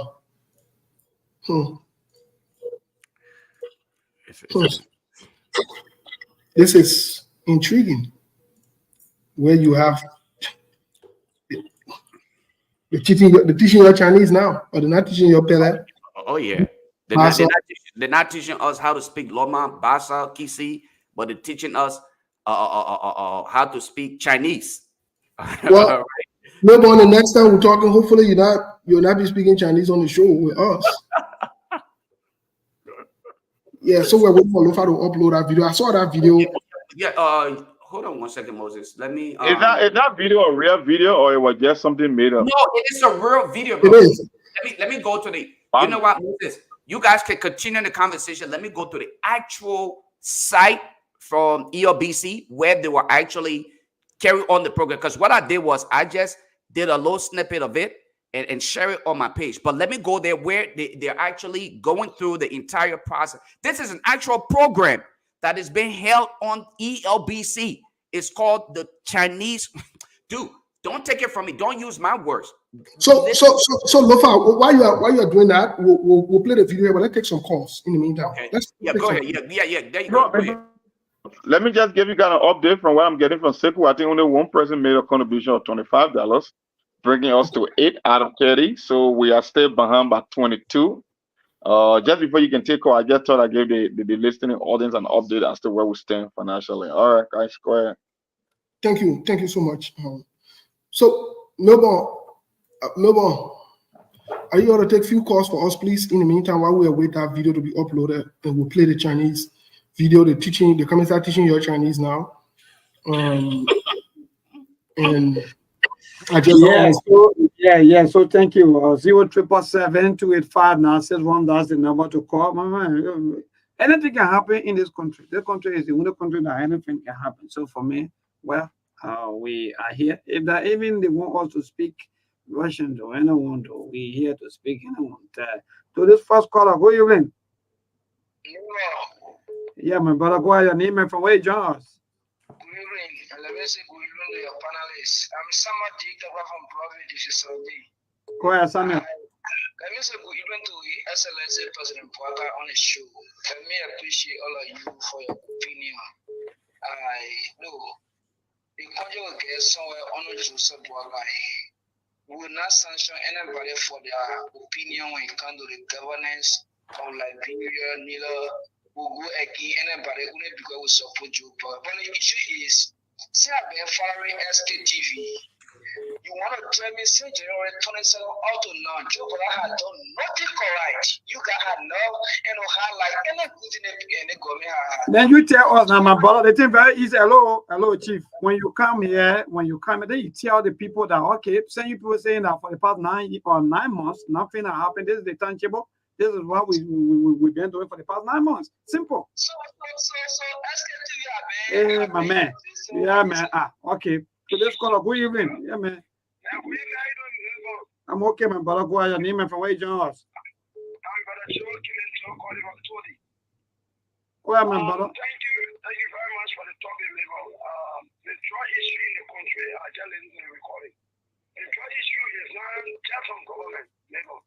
It's all of us in the country, we the community, so it's smoking in our fair community. If the fair community is killing, we the devil within the community, but we are the devil within the community. The drug story are in our community. And we all can fight to battle the children. And counsel them and make sure and work with the government. Not try issue it about the world, not only like real room. And we all can fight their drugs. Hello? Oh, you go off the line to this caller. Good evening. Hello? Wow. Yeah, hello. Yep. SKTV. Yes, this is SKTV. Go ahead. Okay, yeah, thank you for the program. Actually, what's your name, Chief? What's your name? All the education have been coming in with. Hello, what's your name, boss man?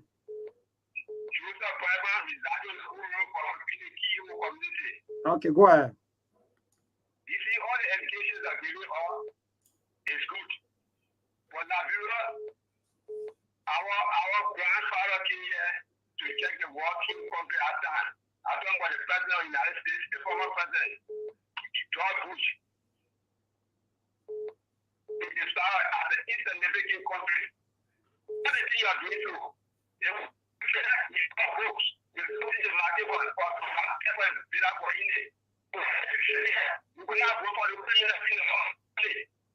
All right, so we're not getting you too clear. The reason sometimes the people will describe you that way, that is if you have 5 million and you're looking for somebody that get 1 million, you want to go to 1 million from them, that people will describe you that form. Go ahead, Chief. Good evening. Your name and from where you join us? Yeah, good evening. This is Brown Tate. Oh, okay. Yeah, go ahead, boss. Yeah, first of all, let me extend my thanks to Edmond Podier Uwola, who will be coming out of the university with medical degree. She is from Nigeria, and let me say hat off to her. Just 28-year-old, a young girl. Wow, that's great. Congratulations. Yeah. Also, let me join you. Yeah, thank you.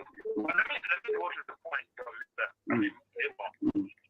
Mostly mom, Lufa, and Lucy who in the background. You know, Moses something and Moses also emphasizes every administration should be well-intentioned. Let's see our transition in putting in February, or in November, and then you have at the end of November, December, January, before the government is inaugurated. By that time, even the stakeholder, the think tanks have been formed, and they should even know what to do with arrest. Because arrest is the one they campaign with. So by that time, before any government assume and people are being appointed, obviously the roadmap would have been set up. Just imagine government come to power and then people struggling to set a roadmap.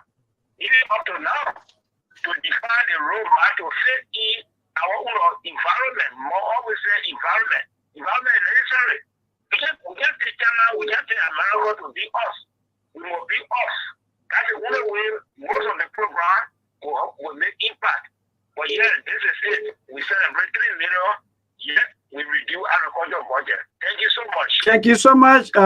In fact, we campaign against drugs, but now drugs is taking over us as people. Yeah. You want to say something, yeah. Steve? Yeah, no problem. Let's play the video. Let's play maybe about 2 or 3 minutes of the video, then we'll go back to the callers. So please tell them to hold on. Let's play a few minutes of the video, then we'll go back to the callers so that we're ensuring that we're incorporating everything before we do from the radio, please. Right. You're good to go. Yeah, it's ready. Go ahead. You can bring it in.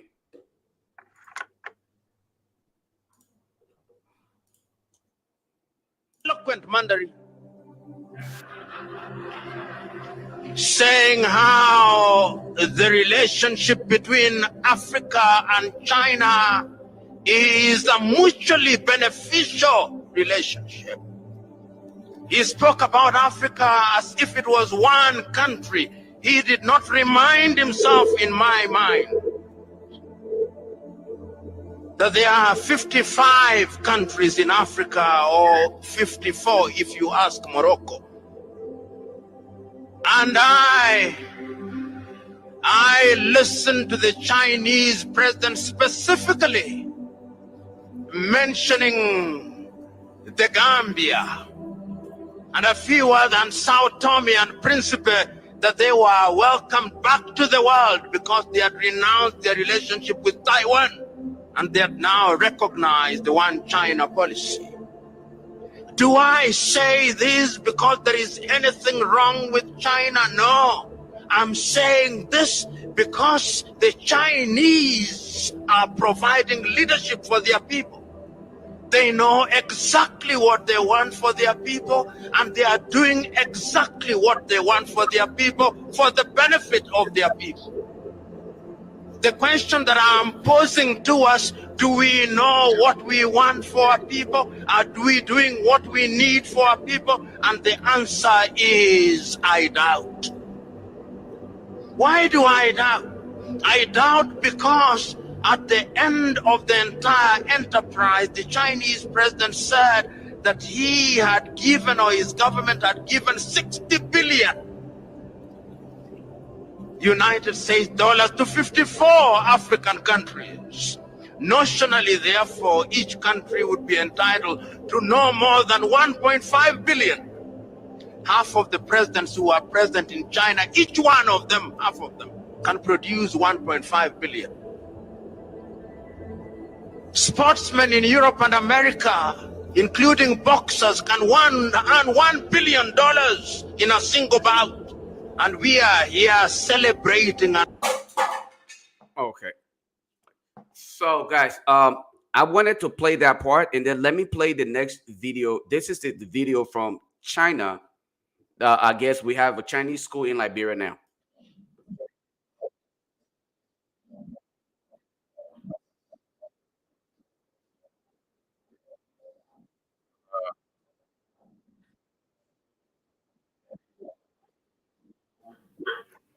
Eric? You took that one off, right? Oh, okay. Here you go. Okay, let's put this one on here. There you go. Folks, let your Chinese school here. Good morning. This is Chinese in the Air, your Chinese language radio program on ELPC and LNTV Live. Samuel K. Deike, 我是德克老师, and I'm here today with your other Chinese language teachers. 你好，我是黄老师。你好，我是博凯老师。好，我们今天就开始我们的课。So today we're going to start with our lecture, our class, and as we move ahead. All right. Monk. So I think hopefully that was able to kind of clarify, just to speak to, I should say, to authenticate your concern as to whether that video is authentic. It is authentic. And I read a comment here, and then let me just address this. I'll be very brief in this, and then you guys can open up the phone line. Somebody mentioned here that it is normal. It is even it's happening in Australia. Let me tell you why. It will happen in other countries because those countries are encouraging other people to come there to fill in jobs that their citizens are not willing to occupy. Unlike Liberia, where we need to create jobs for the locals. You don't even have it. So if you're bringing Chinese and you're teaching the Chinese language, you are working against yourself. Liberians are not traveling out of Liberia to go to China to say they must enhance themselves. They must keep abreast of the day-to-day activities in China so that when they go there, they are fluent in the Chinese language and they can easily interact with people to be able to obtain jobs. That is not the case. Even in the great United States, you know why they offer ESL, English as a second language? It is because once you come here, you understand. That way you can easily fit in the society. So you're creating this opportunity, you're creating this avenue for Chinese to come and compete with your people when they can barely even fluently speak the Queen's language that you consider your primary language in Liberia, and you sit here making all of these kind of nonsensical statements about, oh, even here in Australia, we teach or we listen to Chinese on the national radio. You cannot compare yourself to those Western countries or other countries that are advanced, and they are creating opportunity. In Australia, you have opportunity. You can't even provide job for your people, and you're trying to create this competitive environment where your people will remain slaves to the foreigners, and you make that comparison. Find something else to say. Thank you, Lofa. Folks, as funny as it sounds, we'll go to the lines. Monk, what's your reaction based on what you heard? You know, it's kind of a funny for my country. We already have tribal sentiment, and now we're going to add mattering to the menu. You know, 30, 40 years ago, the late President William Arataba introduced an idea wherein, like the way they speak the Twi in Ghana, to bring about unity and nationalism, that irrespective of your tribe, that the local dialect of Pele to be universally spoken throughout the entire country, and we never accepted that. And 40 years later, we are about to learn Mandarin. And this is not strange because the Chinese understand something about cultural influence and how to win the hearts and minds of people when they go into their country. When it comes to, it's happening in Zambia. Zambia now is literally small China in Africa, and we keep saying these things. For the people who said Joseph Boaga coming with $3 billion, you should be a special kind of a fool, an idiot to believe that will secure $3 billion. Why you think at the moment they are pushing a bill or a law to amend a law to separate the port and grant them autonomy each? Because they want to sell all your ports. That's why they are pushing that law, claiming that because the ports are not yielding dividend when it comes to economic benefits. So the NPA, you know, the National Port Authority, comprises of 4 ports: the Port of Monrovia, the Port of Buchanan, the Port of Maryland, and the Port of Sino. So now they want to separate the ports and operate them individually so they can be able to go out there and sell them. I keep telling people, I have nothing personal against the Chinese, but China have been an empire before they know how to take over. That's why of all the aid or loan, China will allocate more than 70% of their so-called aid to Africa in loan, because the Chinese understand one thing: African society are mostly corrupt and their leaders are corrupt. When you use a loan as a collateral, you are most likely to get critical institutions in the country. That's why they always give loan. Even the 50 billion they just proposed, how much went to loan? 30 billion went to loan out of 50 for the entire Africa. 10 billion went to military aid. So the Chinese, that's what the PLO leader is saying, the Chinese know what they want. Can our African leaders tell what we want? No. And that's the problem. And at the end of the day, the Chinese is going to eat our lunch. We will learn their dialect. Because let me tell you something, Steve. With economic power comes military power. Military power comes influence, or cultural power. All these things, they are one of the same. So you can sit there and criticize. You can say, oh, the people bringing job. I don't know about job.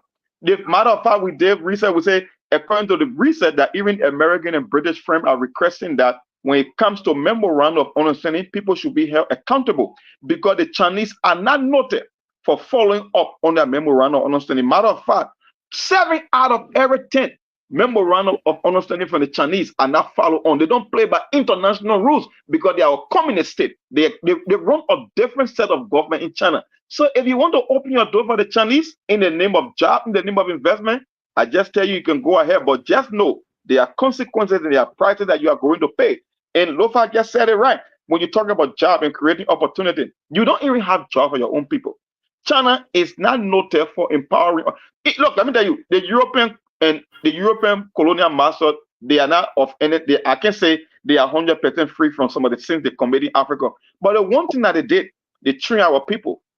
They gave them the tools and resources. They made an engineer. They were able to build. They were able to bring equipment. In the case of China, they are bringing their own workforce because there are 1.4 billion people that live in China, and it's a unanimous consensus in China that if we elevate the society to be an industrialized country in a first world country, we must export at least 20 to 30% of our population.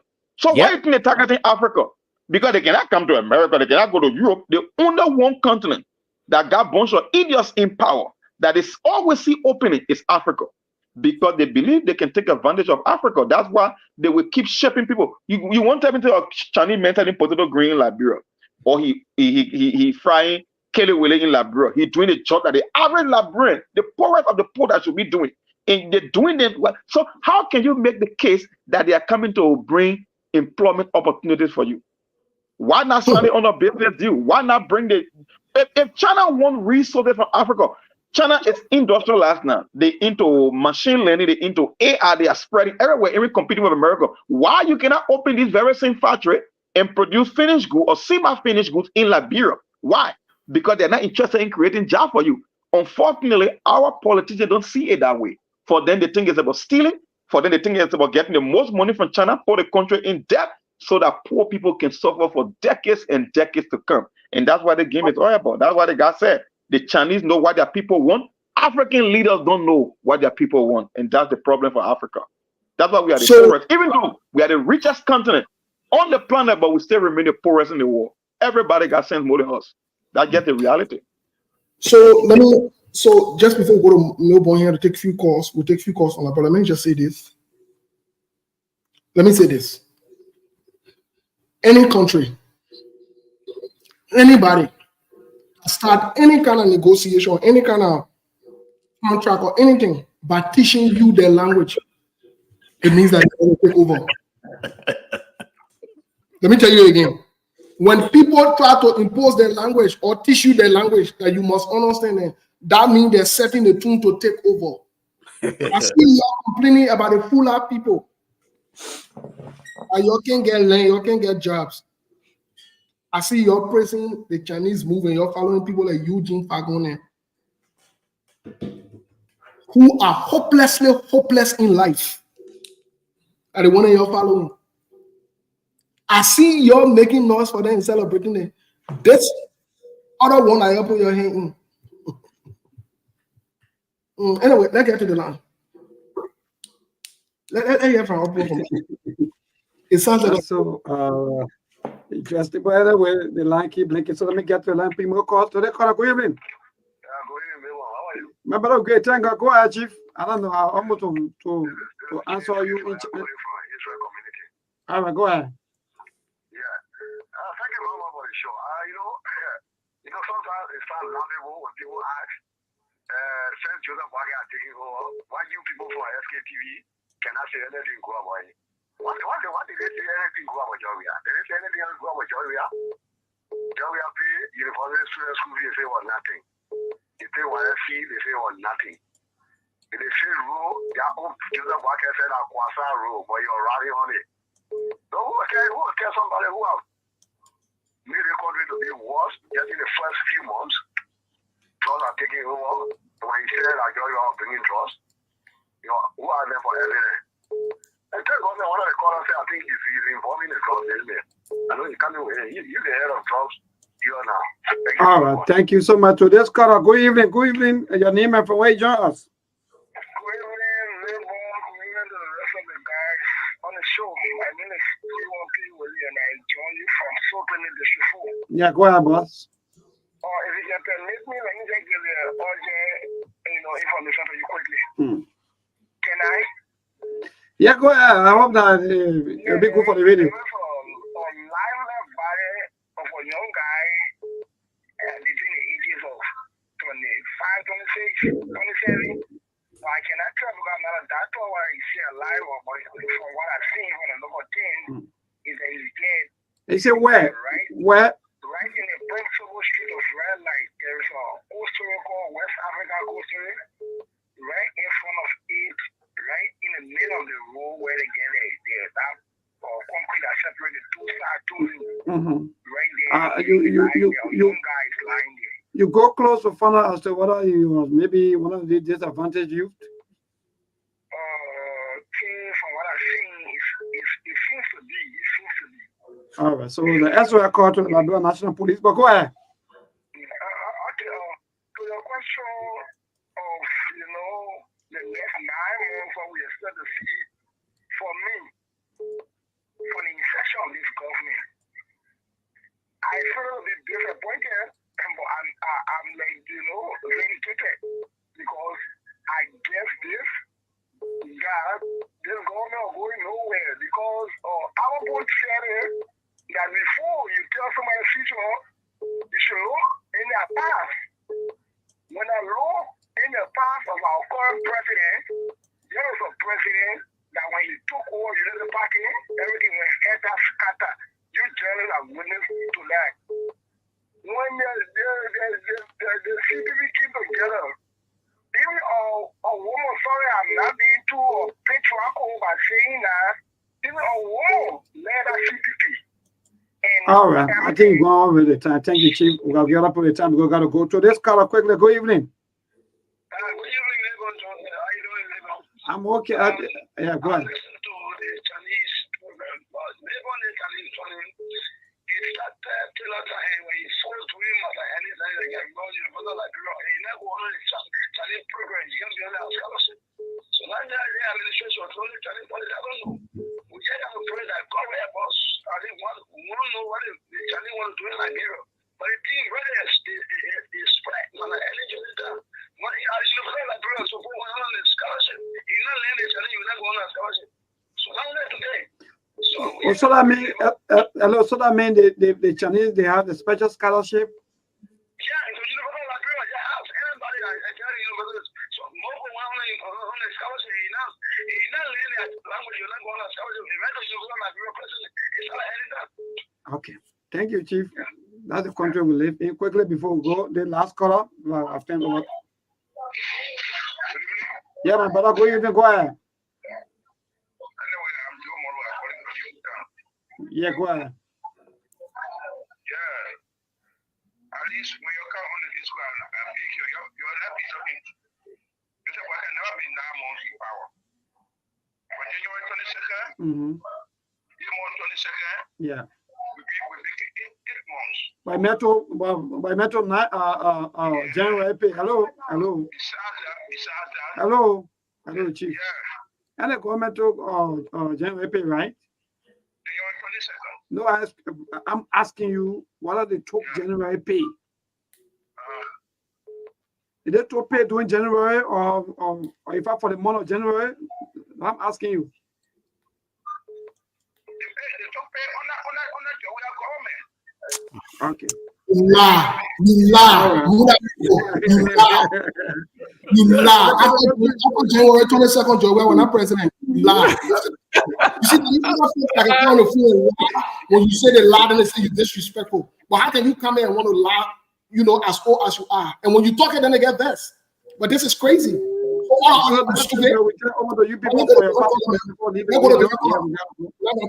free people who can't talk foolishness. Let's go to different color, please.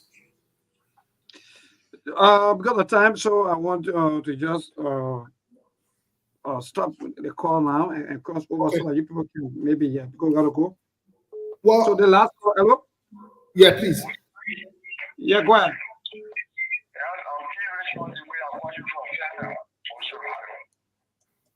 Yeah, go ahead. Yes, my attention is drawn to corruption and drugs. And really, I admire you get being in America is allowing you are not Liberia.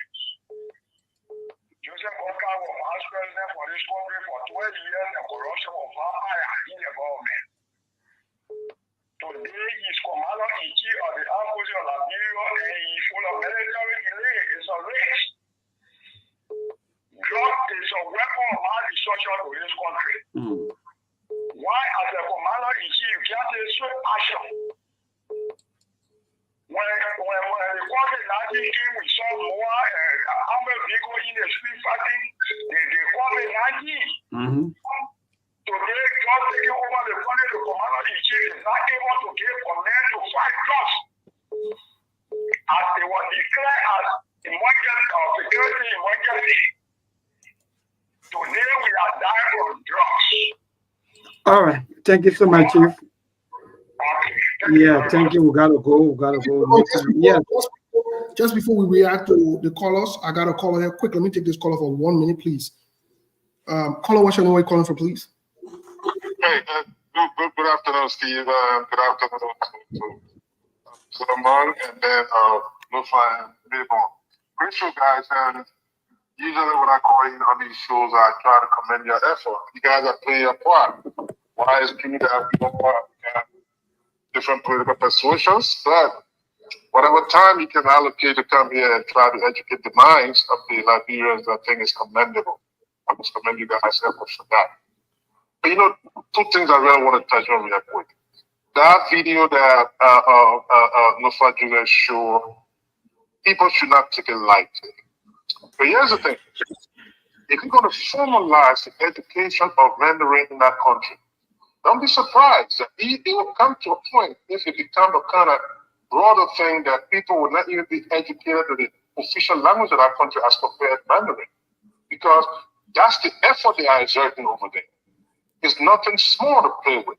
I can't remember in Liberia where you have had a formal program of any of our local dialects in our country to be educated as it is they are doing right now. That's one. If for any reason you have a society where the people bringing you workforce for their own company, Chinese companies, what makes you think you're going to benefit from such? So it should be an eye opener. This is nothing small. I know one of the desperations, this government is going to settle down for anything. But this is nothing to look at easily. That's one. Two, you know, Steve, I understand why people come on the show, somebody say, oh, Steve, bullying is bombastic and so on and so forth. But rightfully so in many instances. Take for instance, you are trying to kind of evaluate the 9 months of this government. All right? And then people are coming on the show, they say, oh, but why you are so critical of the government, but rather you are not critical of the other people. Here's the thing. When seditious and other people used to come to defend that government, they used to give you tangible things.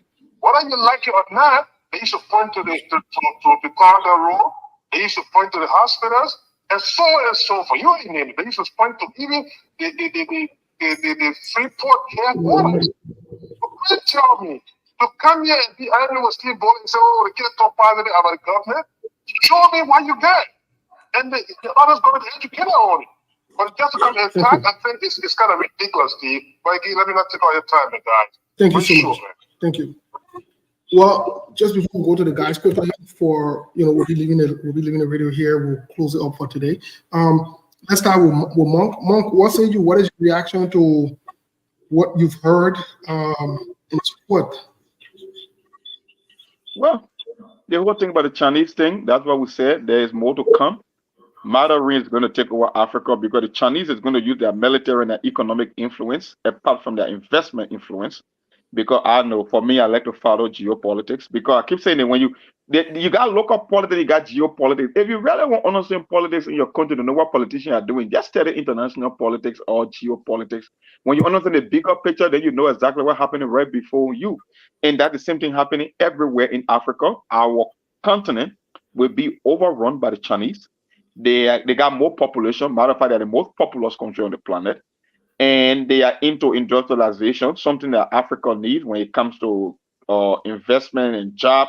They got the finances, they got the resources. So over time, when you in poverty, Steve, it's one of the reasons. That's why you see, you don't go to a country that is doing well economically to impose your way on them. When people are independent from an economic standpoint, they don't stand up for any stupid thing you bring to them. But when you are impoverished, when you are a beggar, you accept anything. That's why most of these deals will be coming with clauses and agreement that you will be forced to incorporate mattering into your society. Can you imagine? Let me just give you this. In our own country, we are not even integrated as a people and culture. President Todd came with something called unification policy, where we are still voting on tribal and sentimental aspect of politics. And you want to inject mattering or total different philosophy, ideology, and culture into your society. Do you know what I mean? All in the name of attracting investors. And the Chinese, like I said, they are playing smarter games. They will use it, they will leverage it, and that's how they will take over Africa or any other. And Liberia is no exception to this. It's happening all over the continent. And you know, it's a sad thing, but unfortunately, that's what happens when you bring leaders on board that tend to beg us, that people that cannot think, people that cannot innovate, people who just think that when you become commander in chief, it's just all about the old time's sake, no new ideas. These are things that will happen in your country and that put the country, at risk from the futuristic standpoint, and it's happening in Liberia, and not only Liberia, in other African countries. That's one of the reasons I tell people, when you come to America, they got something called the policy of assimilation. Even though some people try to play politics here, when you assimilate, it means I respect your culture, but we have one set of rules that when you come here, you will adjust to us. That's why you skip over every other country and come to America to integrate, because there is something called an assimilation. If you bring your culture, then you're creating more confusion, because even though I respect your culture, you are an immigrant from different part of the world, but there is a particular way we choose to do things that when you come here, you will adapt to us. We cannot adapt to you. That way we maintain a vibrant society, irrespective of our diversity. And you want to talk about mattering in a country that's already broken from the tribal and the sentimental standpoint. It just spells future trouble. So I will end there for today. Thank you so much. Mr. Mabel, if I don't hear from you, then we'll hear from Mabel. We'll call it a day. So Steve, again, thank you guys. Great. It was indeed a great show. But I just want to highlight a couple things, right? And I will start with the issue of the Chinese wanting to have their language taught in Liberia. Last week, and hopefully I will try to be really brief with this. I traveled with one of my techs. On the way, I played the video that we were just listening to. And this dude's he's from Congo. He was like, oh my goodness, all of Africa is the same. Okay. And he started to tell me what's happening in Congo, how the Chinese are now taking over. The locals can't even obtain jobs. The Chinese are running everything, and they are educating the people with their language. And they're talking about all of these things. And I'm thinking to myself, it appears as though Congo and Liberia are twins. It seems like they don't care about the locals. I'm seeing people and listening to people who are appreciating the fact that their brothers and sisters may end up jobless or end up as slaves to foreigners, but they're celebrating the fact that their political party, their failed leader in Joseph Boycott, is bringing in more Chinese to take jobs from Liberians. And then you want to make the comparison to the Western world. You want to talk about the United States? DV, the program that we play, it's called Diversity Visa. Diversify your society. How much can you diversify Liberia when you have how many dialects? You don't play all of the programs. One of the most critical issues that Liberia may ever have to deal with is the issue of drugs addiction. You're not having programs on the radio every hour educating the people on the decision or the desire to hopefully fight against drugs. You're not having it every day in Bassa, Kisi, Loma, Bandi, all of the different vernaculars so that our people can understand these things. But you brought the Chinese to have their own program on it. And then you say it been happening since October or whoever time. Who cares? This is how innovative we can be. How can we transform the country so that the locals can benefit? And then we can invite other people when we feel like we have much left over. We have surplus. Then we can give over to other people. Until then, you're just being deceptive. You're deceiving yourself. You will never make it anywhere else. You learn all the Chinese you want. You go to China, you will be a second and the second class citizen or second in line. You come to the United States until you elevate yourself and become a little bit more diverse. You will still be a part of the second class. You will not get to that level where you can sit comfortably, obtain a job, work successfully, and consider yourself a part of the successful working class. You will end up being a liar, like those who lied to you that they were making $200,000, but they're fighting for jobs in Liberia that Liberian could obtain and be successful at. You will be just like those who are lying. Well, Lofa, this is not like you. You're afraid to call the fluffy boys Fadiga who lie. What an enemy, friend. No crooks, no liar.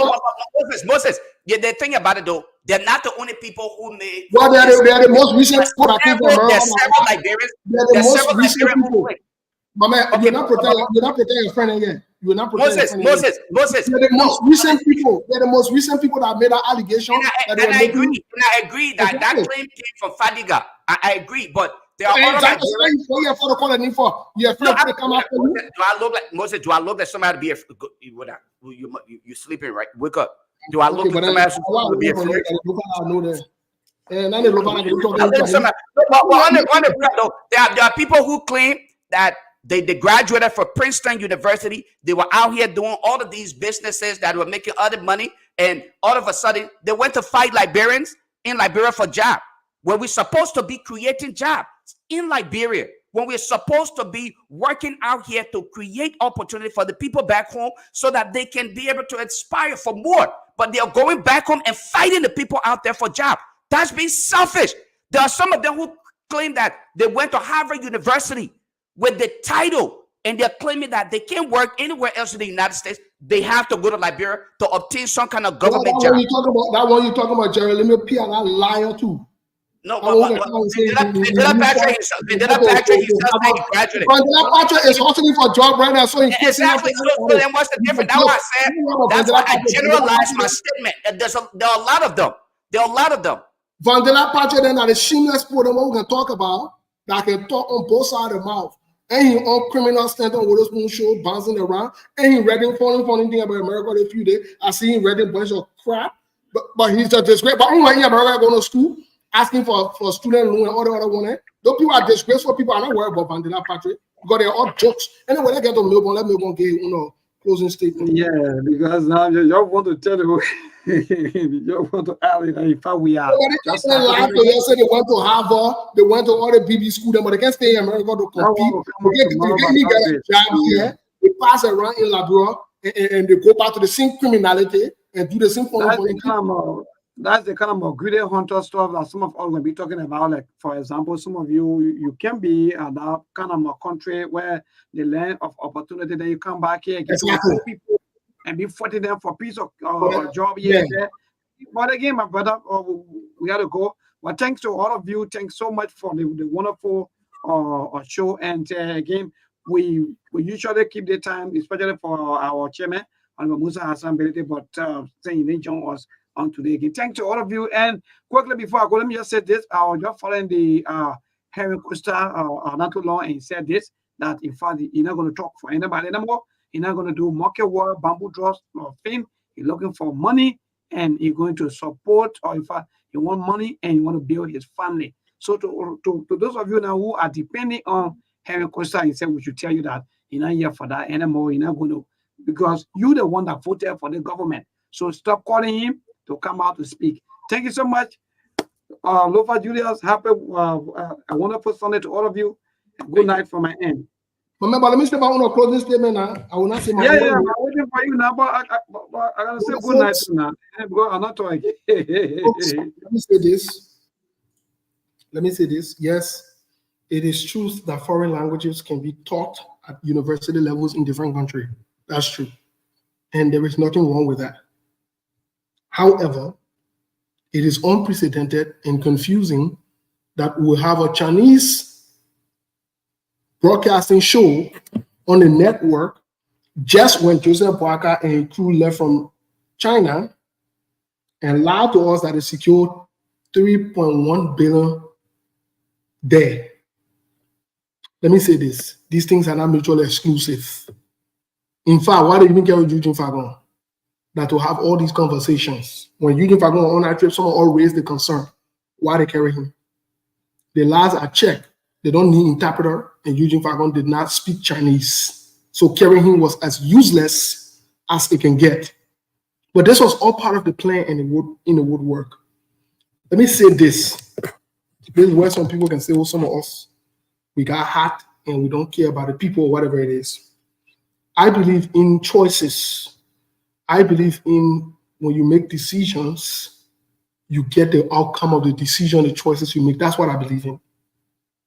We see what we told you when you vote for Joseph Yuma Boaka, it will be what it is today. You'll never listen. And that's why when someone already, we can rub it in your faces. And we'll continue to do that. That the same way we are telling you, you encourage this Chinese foolishness that's going on. That country will be up for the Chinese to grasp. Most of our people are already lazy. Or they will become slaves in their own country. The Chinese will run you around. Not only that they will run you around, they will have children by you, and the children will take over the land. Just so you hear it. It's not a joking matter. If you think this is a joke, you're fool around. You're please fool around. And you're crying about the Fula people. And you're just crying about the Fula people that the Fula people taking over, taking all the lands and I want. And the Fula people crying about Congo people. Congo, start with the Congo people. Okay, today you're still crying about Congo people. You come again with that slavery mentality. You come with that begging mindset, wherein you can stand up for anything, even things that will affect you. When people say you make excuses around it, every time they try to educate and inform you, you won't make excuses. There is some grown man calling on the show to tell grown people on the show that the 9th month of the year is not September. Joseph Boaga took over in February because he don't make any sense. He think everybody thinks like him. And that's why some of us can be just as we are. When you come in public with foolishness and you make no sense, we address you and rebuke you and send you back to your foolish camp because nobody got time for that nonsense. If you want to praise and worship, that's your choice. But don't think that everybody else is stupid. So at the end of the day, I want to say to the Liberian people, you got choices to make. You allow Eugene Fagon to bring Chinese and put it on your radio station. Why then bring Pele? Why then bring French? Why then bring Russian?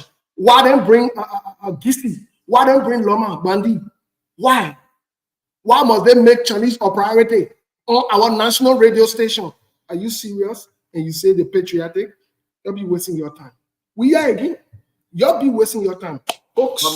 Moses, what do you sincerely expect to get from a man who came from the field, serving as a field CEO of African market to go to Liberia to serve as a director? I mean, it's all about job. It's about job hustle. This is not about transformation. To be honest with you, anybody who sincerely believes in transformation, they will first of all accept the reality that look, if I'm leaving from here to go to Liberia, I am accepting a cut in my salary. I'm willing to go and live to make that sacrifice so that I can impact change in my country and be remembered for my contribution. The likes of Eugene Fagon, he wasn't working here. He was a CEO. If George Weah, who's considered incompetent, inept, and corrupt, can fire Eugene Fagon, what in good can come from him? Right, but even with that though, this is a man who ran African market, the failed African market. Now he's considered the CEO of a failed African market, just an African market. He could not successfully run it. He ended up having to be kicked out. So what else? I mean, let's be honest here. The man put one flourishing Bob up. The man put one flourishing Bob and call press conference and say, and you expect something better from such individual. And I see people out here talking about, oh, look, you want to go to Liberia to go get a job.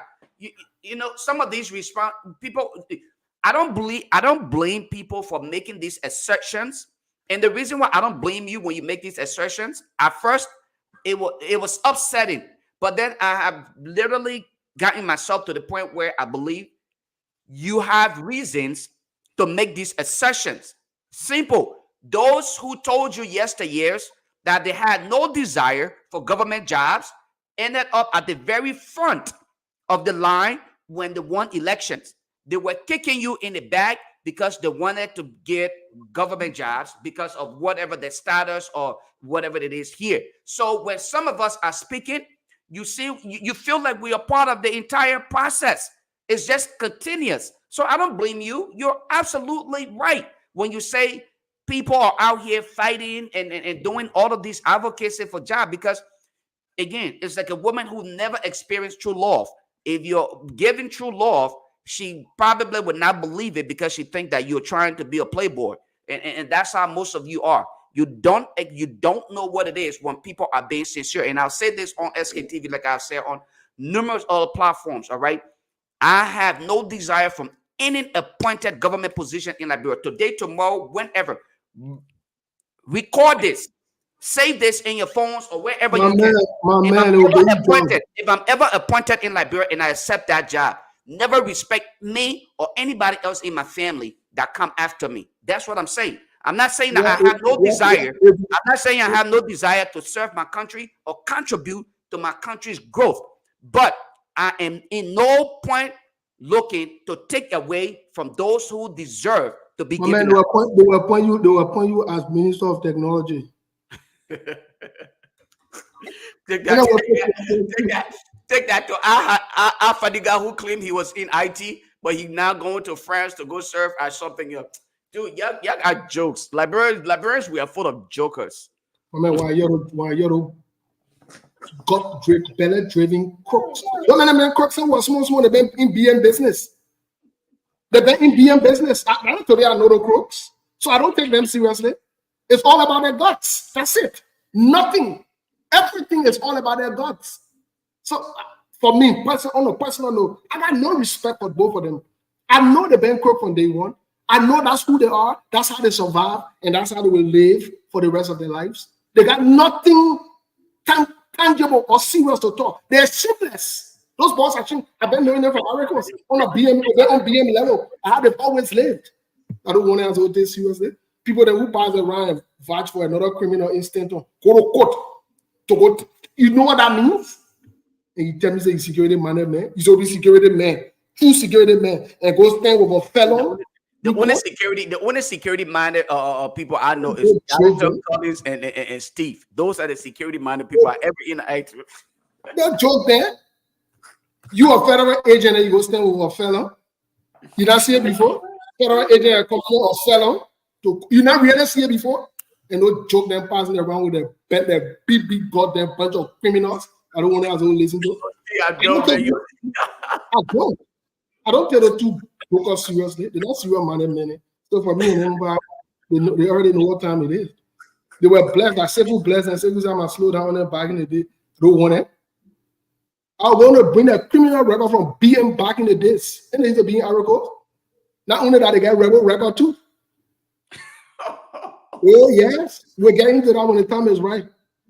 Those small records it, and then somebody else will be listening to. Anyway, folks, thank you. Right, thank you. I'm out, man. Happy new week. Let's have a good week and stay blessed. We'll see you very soon. Very, very, very, very soon. There are things we can do. We bring in good news and we give it to you. We judge it for podcast and connecting people and culture from here and up out of the globe. Monitor people who willing to serve. Blessing that time and the efforts are rest. The project is giving us care and the promise of them. The work with my life without fear.